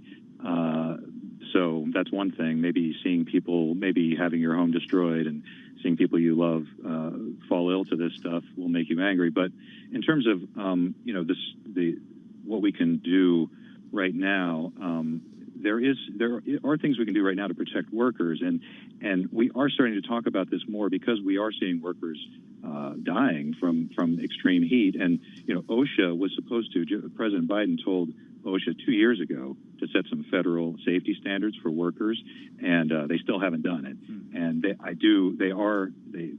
they're getting another push right now because this summer has been so extreme, and so we are starting to think about it. We are starting to talk about it. Unfortunately, though, it is a case where we seem to need to be smacked in the face with it. To be somewhat optimistic, I think just this one disaster after another that we're seeing that will be costly. I mean, we're seeing more billion-dollar disasters coming than ever before. FEMA is about to run out of money, and we're not even in the height of hurricane season yet, which is a scary thing. It's got enough money to cover Maui, but what will it? Then it's going to have to spend a bunch more money to cover the flooding in California, and then we still haven't even started hurricane season really yet. We could hope for a break there. We could hope for an end to these disasters, but we've had 3 or 4 months of them steadily, and those are the kind of things that might really start to get attention when the money's run out and disasters are piling up. Right. Well, we hope we can continue this conversation with you both because really smart voices and perspectives in this. Mark Ungloff, editor of Bloomberg Opinion on Zoom in New York City. Claudia Sahm, founder of Sahm Consulting, Bloomberg Opinion columnist on Zoom from D.C. It reminds me, there's a story on the Bloomberg. Bond investors can't rely on credit ratings to give them a fair assessment of the climate risk they're exposed to and should brace for trouble ahead. That's according to the Institute for Energy Economics and Financial Analysis. So it's real, folks. All right, you are listening and watching Bloomberg Business Week on Bloomberg Radio.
Markets, headlines, and breaking news 24 hours a day at Bloomberg.com, on Bloomberg Television, and the Bloomberg Business app. This is a Bloomberg Business Flash. It's 4:21 on Wall Street, and we begin with a developing story. Schwab announcing job cuts, and it sees costs as much as $500 million. Charles Schwab plans to close some corporate offices, sees most of the cost of job cuts being incurred in the second half. So Charles Schwab, again, repeating the headline, breaking right now on the Bloomberg Professional Service, does plan to be cutting jobs, sees costs as much as $500 million, and will be closing some telecom offices. The other developing story after ours, earnings out of Zoom Video Communications. It is raising its profit and sales forecast for the fiscal year, a positive sign for the software maker's plan to expand products beyond its namesake video conferencing software. After ours, shares of Zoom Video Communications are up now by just about 8%. Turned out to be a mixed day on Wall Street. The Dow was lower, down 36 points, a decline there of 0.1%. S&P 500 index up 30. That was a gain of 0.7%. The Nasdaq Composite Index gained 206 points today, up by about 1.6%. 10-year yield 4.33%, with a 2-year that's yielding 4.99%. We've got spot gold up $5.50 the ounce to $18.94. That was a gain today for gold of 0.3%. West Texas Intermediate crude down 0.4%, $80.94 a barrel of WTI. So again, repeating our top stories: an earnings beat from Zoom Video Communications after the bell. Charles Schwab cutting jobs, sees costs as much as $500 million. I'm Charlie Pelleton. That is a Bloomberg Business Flash. All right, Charlie, thank you so much. You are listening and watching Bloomberg Business Week on radio, on YouTube, and Bloomberg Originals. Carol Massar along with Tim Stanovic. It's the other show we want to do. What happens? It'll happen. What happens when we're off air? Charlie's in here. Leanna's in here. We have fun. We want to talk about ARM Holding, or ARM Limited, because we are kind of glued to our Bloomberg terminal right now, because we are anticipating some news on an IPO that might be the signal that actually the IPO market in a big way is coming back, or fingers crossed that it might be. Yeah, fingers crossed. ARM is aiming to raise as much as $8 billion to $10 billion in an IPO that could come in September. That would value the company between $60 and $70 billion. That's according to our reporting here at Bloomberg News. Well, it won't approach Alibaba's record $25 billion share sale back in 2014, Carol. It's still expected to rank among the top 5 tech IPOs of all time. And, like you said, to stir the slumbering market for new listings. Wake up, everybody. All right, so let's get more on the expected listing in the IPO, because there's some interesting nuances. With us is Bloomberg News managing editor of the deals team, Leanna Breaker. She is here in our Bloomberg Interactive Broker studio. So we're waiting, could get it today. Talk to us about it and what's interesting about it. Sure. So we've already uncovered a lot of the details that are going to be in this filing. We reported on ARM's financials last week, so there's not going to be a huge amount of surprises. We know there's 28 banks involved, and what we're really looking for Not surprised considering the size of this? Exactly. Facebook back in 2012 had, I think, around 30 banks. It's not unheard of to have so many banks. They need to syndicate out the shares to all their clients, and they want to have good support for it. So this could hit any minute. This S1, or it's going to be an F1 filing, because ARM is a foreign company. They're based in London. But if it doesn't hit by a certain hour tonight, these filings no longer update with the SEC, so we would be looking at tomorrow, but we're still holding on hope it'll come today. And we're hoping for it to be chock full of details about ARM's partnerships. We're going to be looking for what strategic investors could be involved. It's been reported that Intel, Amazon, NVIDIA, these could all be companies participating in the IPO. Which would be also companies that are their biggest clients, right? Their biggest customers, and NVIDIA tried to buy the company, and the deal was scuttled last year by regulators, so they're looking to be involved. These companies will just buy maybe 100 million of common stock. It's not huge, but it's exciting to have those sorts of names in your IPO to support it. Can you talk a little bit about, and we're getting some red breaking news here now, that SoftBank ARM Holdings does file for an IPO. We were the lucky charm. We've been waiting for days. You are the lucky charm, Leanna. So that's fantastic. Can't tell you what it will say, though. And, you know, so we should know sometimes in situations like this, the people we have on, like you, have to go. So please don't, but if you do, you do. I'm going to talk a little bit while you do some reading, Carol. Leanna, I'm wondering about what specifically you can tell us about what ARM does, because and how it differentiates itself from other chip makers. Because when you say chip maker out there, it's like this broad umbrella term. It's actually not a chip maker, it's a chip designer. So they are putting together the architecture that's used, particularly in mobile phones. ARM is almost in every mobile phone, and that's really where they're ubiquitous, but they've been trying to diversify beyond mobile into data center servers. Those are more lucrative, and that's a real focus for the CEO, Rene Haas. But it is a little bit in the weeds, but they help design these chipsets that are really in demand. demand. And the important thing here is ubiquitous and like in every phone and, in high demand.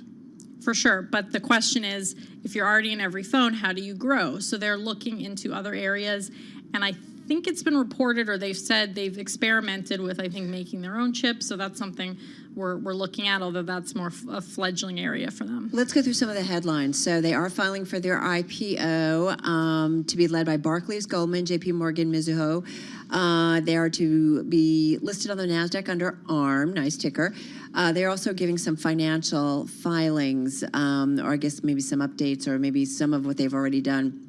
They're talking about fiscal year total revenue of $2.68 billion versus, I guess, what the street was looking for, $2.7. They do not currently intend to pay dividends, but I'm looking for what the size of the offering is. You won't find that in there. We're actually only going to know that the night before, so that's going to be sometime in September. So there are a lot of blanks in this filing. We don't know how much they're going to raise, what the valuation is, and there's no way to calculate it now. We could just estimate. So this is kind of what we expected to get, kind of the basic nuts and bolts. I haven't had a chance to go through it, but I was not expecting to have a valuation or an amount they're going to raise, because they're only going to actually hit the road after Labor Day. They haven't set a price range. This is just the initial step that they're taking. So it's an old-fashioned roadshow, though.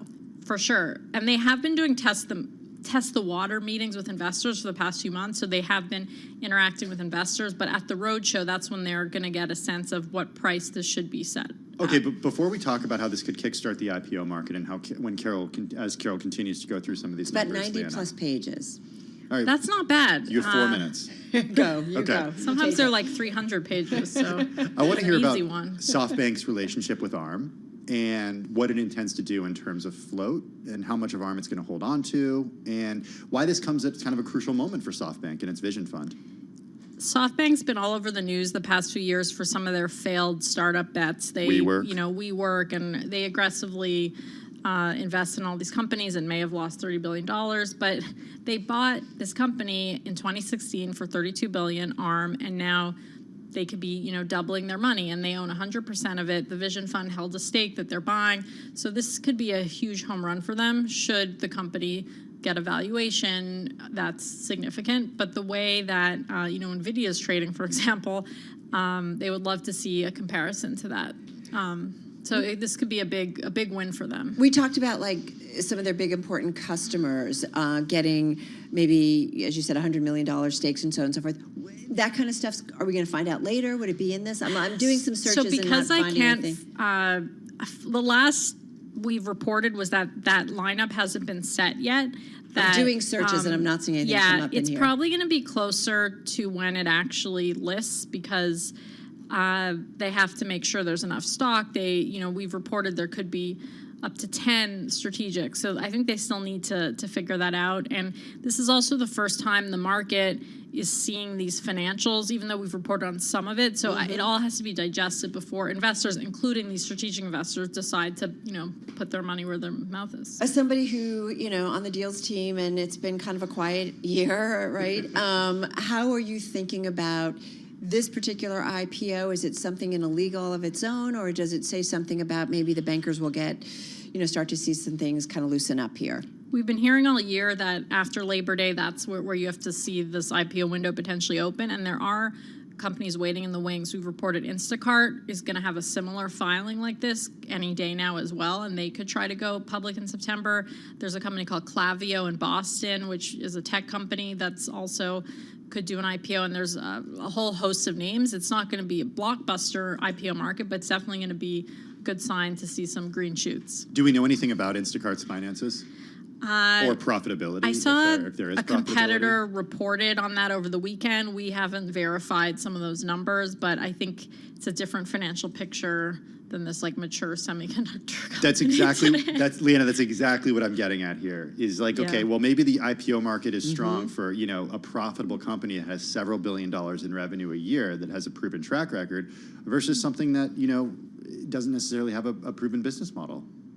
I think the verdict is still out on Instacart, although they have been trying for years to hit the public market, so maybe this is their time. When you go back to your desk and you look through this filing, what is the number one thing you're looking for? I want to find some nuggets around SoftBank, Massa, the Vision Fund, all of that fun stuff, because just last week, the Vision Fund sold 25% of their holdings, or they own 25% of ARM to SoftBank, and they sold it at a $64 billion valuation. So I'd love to get some details as a true M&A person, just like more on that transaction and what it means. It's an interesting trajectory. I'm just looking at the history that they say in the filing. Back in 1990, ARM was established as a joint venture, who knew, between Acorn Computers, Apple Computer, and VLSI Technology. So it's interesting, right?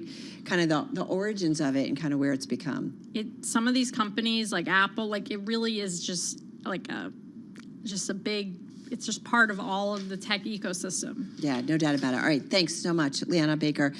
Certainly a busy day for her and her team. Well, let's get a check on the latest world and national news. Nancy Lyons is in the Bloomberg 99.1 newsroom in Washington, D.C. Hey, Nance. Thanks, Tim. In Georgia this afternoon, Donald Trump's legal team agreed to a $200,000 bond in the case of alleged election interference. The terms do bar him from talking to or intimidating witnesses, including on social media. As for Wednesday's first Republican presidential debate, Trump has definitively said he will not take part. He's citing his wide lead in the latest polls of likely GOP voters. That does not surprise Charlie Cook of the Cook Report. Former President Trump should have his head examined if he did go in the debate. He's got everything to lose, nothing to gain from it. As for the eventual nominees for the presidential race, Cook tells Bloomberg Sound On the only obstacle he sees preventing it from being a Biden-Trump face-off would be health-related issues. Well, President Biden is traveling to Maui today to survey the destruction caused by those deadly wildfires. And while there, he's expected to announce the appointment of a federal coordinator to oversee the long-term recovery efforts on the island. That coordinator would be responsible for making sure those impacted have access to federal resources. Southern California is recovering from a visit from Hillary that brought heavy rains and 45-mile-an-hour winds overnight. It was the first tropical storm to hit the region since the 1930s.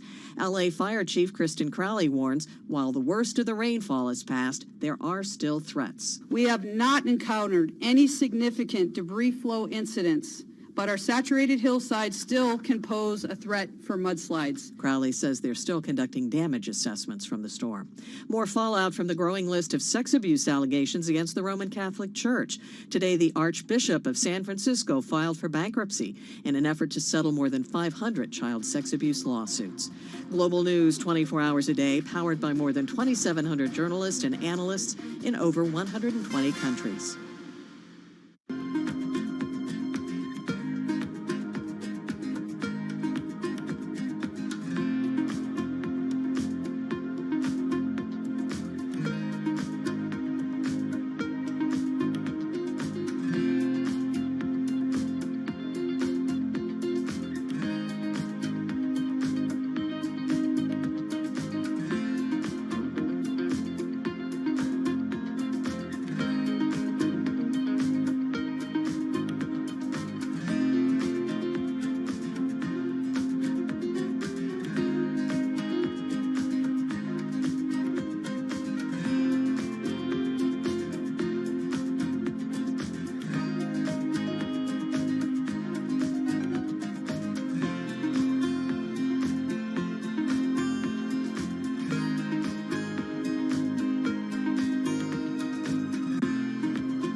facts, headlines, and breaking news 24 hours a day at Bloomberg.com, on Bloomberg Television, and the Bloomberg Business app. This is a Bloomberg Business Flash.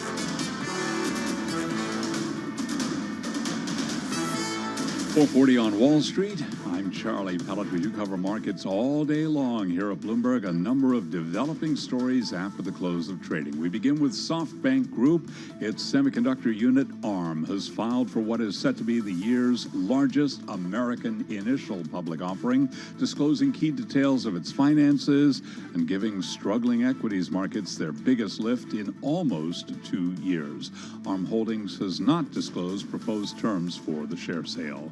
Zoom video communication shares, they're up after hours by roughly 5%. Zoom raised its profit and sales forecast for the fiscal year, a positive sign for the software maker's plan to expand products beyond its namesake video conferencing software. Again, after hours, shares of Zoom up by roughly 5%. Charles Schwab cutting jobs and closing some corporate offices. It sees costs of about $400 to $500 million. A mixed Monday here with the Dow lower by 36 points, down 0.1%. The S&P up 30, up by 0.7%. NASDAQ, the composite index, up 206, higher by 1.6%. 10-year yield 4.33% with a 2-year that's yielding 5.00% right now on the 2-year. As for what's been driving sentiment, Megan Horniman is Chief Investment Officer at Verdance Capital Advisors, and she was our guest right here on Bloomberg Business Week.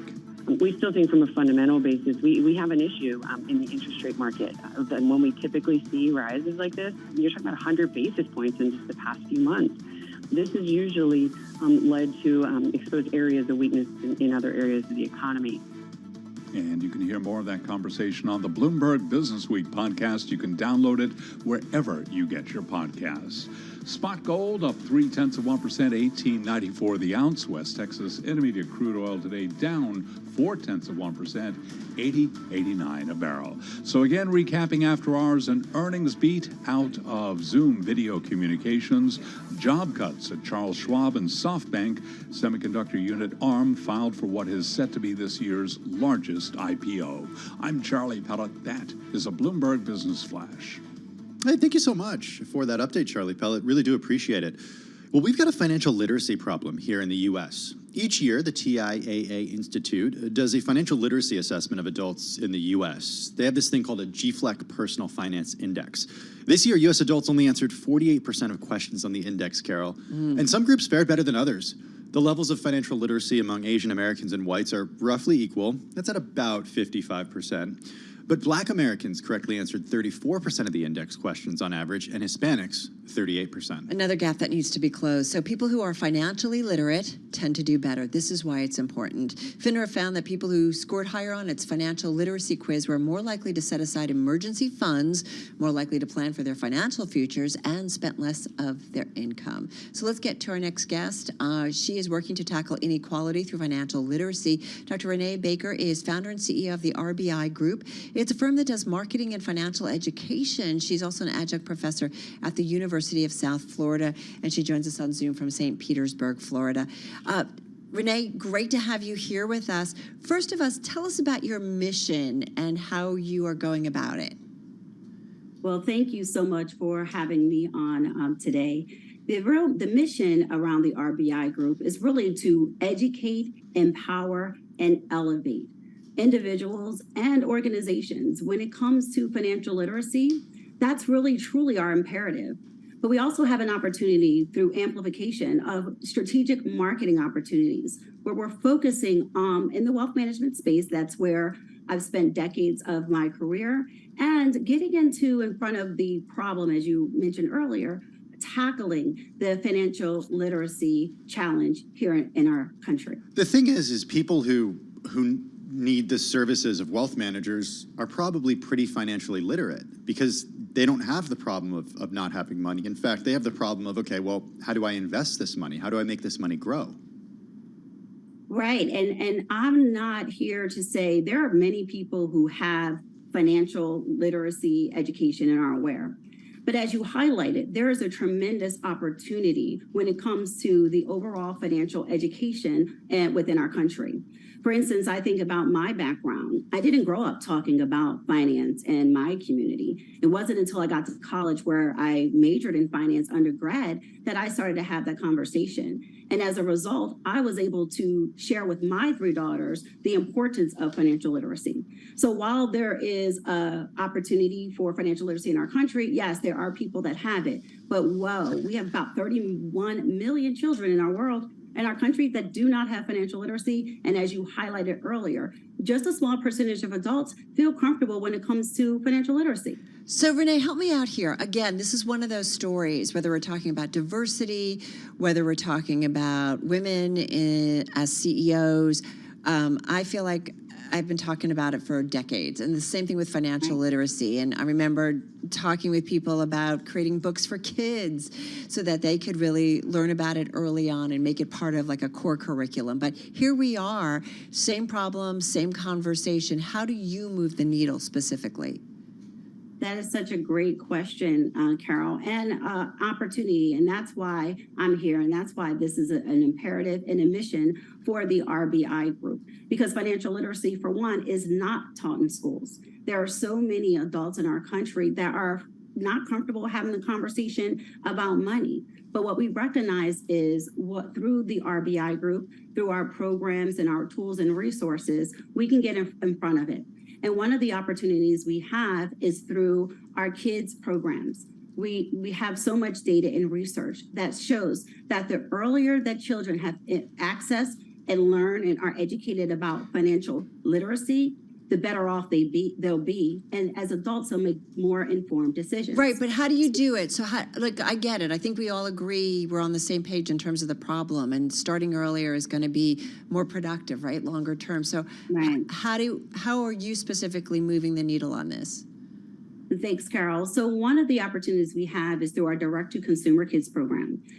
Through our partnership with the Centables Financial Literacy Program, which was really designed to reach and teach kids about money and through edutainment. Finance doesn't always have to be bad. Finance can be fun. So through educating and entertainment, we're able to have that offering. We also provide opportunities for tools and resources from children through adults through our multiple offerings. And the best way to get that information is to go to our website on bcs-kids.com for our direct-to-consumer program, but check out the rbigroup.com for more information about our tools and resources. What about... And that's one that we get ahead of it. Sorry to interrupt you there. I didn't mean to do that. But I am wondering about the role that public schools should take and what high schools should do. It's funny, I was reading through the notes that you sent our producer a little earlier today, and this is actually improved. You write that only 19 states require a 1-hour course on financial literacy to graduate.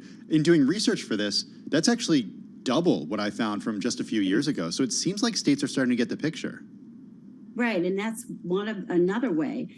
Having that conversation, teaching financial literacy in schools. And while only 19 states require a 1-hour course in financial literacy, getting into schools and getting into kids younger. Right now, financial literacy is not taught in elementary schools. So there continues to be an evolution of this discussion around financial literacy. So getting in front of kids and having that conversation early, but not missing out the fact, yes, it's important. The sooner you get started, the better, but it's always a good time to learn about financial literacy. And we have an opportunity, and that's one of the imperatives of the RBI group in that discussion.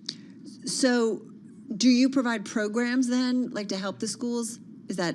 So we have, yes, absolutely. So we have the Centables Financial Literacy Program.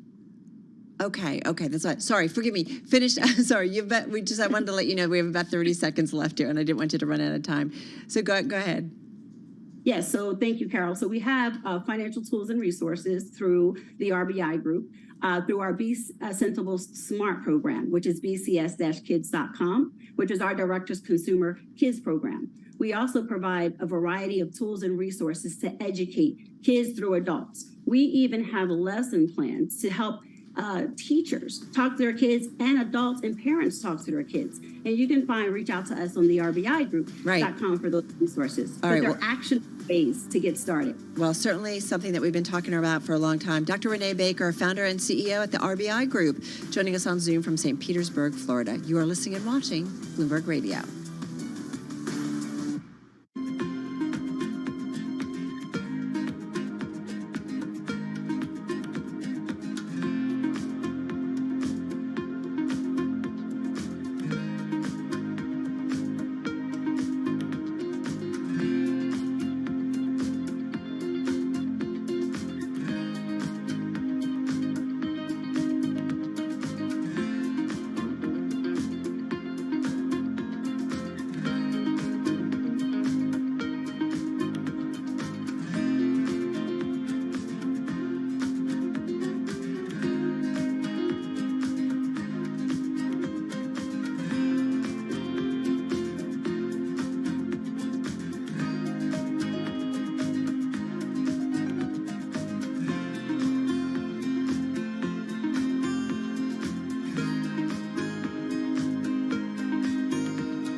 Your company news headlines on Bloomberg Radio. From Bloomberg World Headquarters, I'm Charlie Pellet. Cargill, the biggest agricultural trader in the world, is looking at wind power to help cut its fuel bill and reduce emissions on bulk carriers that haul commodities. Jan Dieleman is president of Ocean Transport at Cargill, and earlier today he told us that while the initial investment will be big, it will ultimately result in significant savings down the road. The way we look at it is much more in payback terms. So if you look at payback, you have your capex, and over time that should come down as production gets more upgraded as we go. But the second part, and a very important part, is the fuel actually that you're saving. So today with a $500 fuel, the paybacks are not great. You're probably talking 7 to 10 years. But if you put yourself in a scenario here going forward where the industry will have to go to zero carbon fuels like ammonia or methanol, which are 3 or 4 times more expensive, your payback is going to be an awful lot better going forward. And you can hear more of that conversation on the Markets podcast. You can download it wherever you get your podcasts. Soft SoftBank Group semiconductor unit ARM has filed for what is set to be this year's largest American initial public offering, disclosing key details of its finances and giving struggling equity markets their biggest lift in almost 2 years. And Zoom Video Communication shares higher after hours after raising its profit and sales forecast for the fiscal year. And those are some of the top company stories for you at this hour. I'm Charlie Pellet, and this is Bloomberg.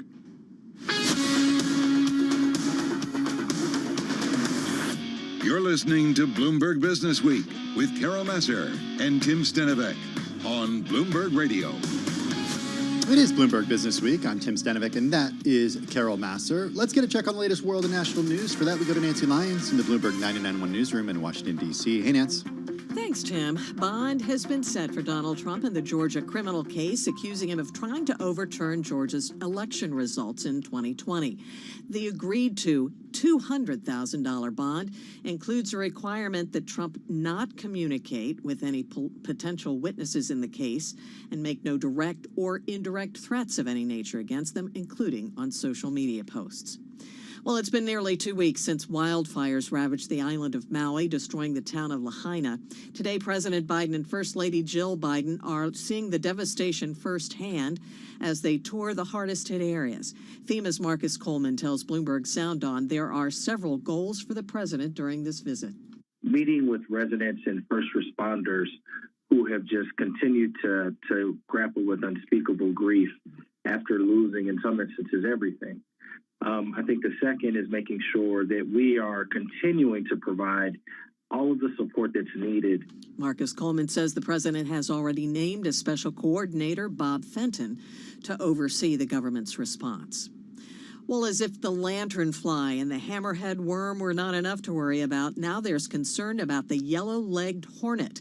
We get more on that from Bloomberg's Michael Barr. The plan is in the works aimed at eradicating the latest invasive insect to turn up on U.S. soil. Experts say the yellow-legged hornet, native to Southeast Asia, could destroy the crucial honeybee population in the U.S. A beekeeper in Georgia reported the first sighting of the hornet earlier this month. Benjamin Powell is a bee expert at Clemson University. We don't have confirmation that they have established in other locations. We're hopeful that this is very early in the introduction, and through our monitoring and mitigation efforts, we will be able to get in front of it. The hornet's nest can hold nearly 6,000 of the insects. In New York, Michael Barr, Bloomberg Radio. Global news 24 hours a day, powered by more than 2,700 journalists and analysts in over 120 countries. I'm Nancy Lyons. Now back to you, Carol and Tim. All right, Nance, thank you so much. Just a reminder, one of our big stories on this Monday, SoftBank Group, as expected, their semiconductor unit, ARM, filing for what is set to be the world's largest U.S. IPO, disclosing some key details of its finances and giving struggling equities markets their biggest lift in almost 2 years. So some excitement that maybe there could be more to come, Tim. Yeah, but the question is, well, what's investor appetite for the IPO? We don't know a lot of numbers yet. Nope. We'll learn those as Leanna Baker, who heads our deals team, told us the night before the IPO. And is this a different type of IPO than, let's say, an unprofitable tech company? I mean, this is a company that made a profit last year to the tune of more than $500 million. That's some real money, right? Yeah. And their financials were included in this filing. Keep in mind, the valuation of the listing, the IPO listing, is expected to be something like 60 to 70 billion, at least according to our reporting here at Bloomberg News. They're looking to raise about 8 to 10 billion in that IPO, and that target could be lower since SoftBank has decided to hold on to more of the company after buying Vision Fund's stake in it. And what's interesting, and Leanna said this, what she was curious about specifically was the SoftBank relationship and the Vision Fund. And I went to some of the risks, and SoftBank saying, or the ARM Holdings IPO saying that risks, as long as SoftBank Group controls us, other holders of our ordinary shares in ADSs will have limited ability to influence matters requiring stockholder approval or the composition of our board of directors. So there's getting, and it also, they talked about SoftBank Group's interests may conflict with our own interests and those of holders of our ADSs. So I thought that was kind of interesting. Here's an interesting headline, too. ARM saying that the largest customer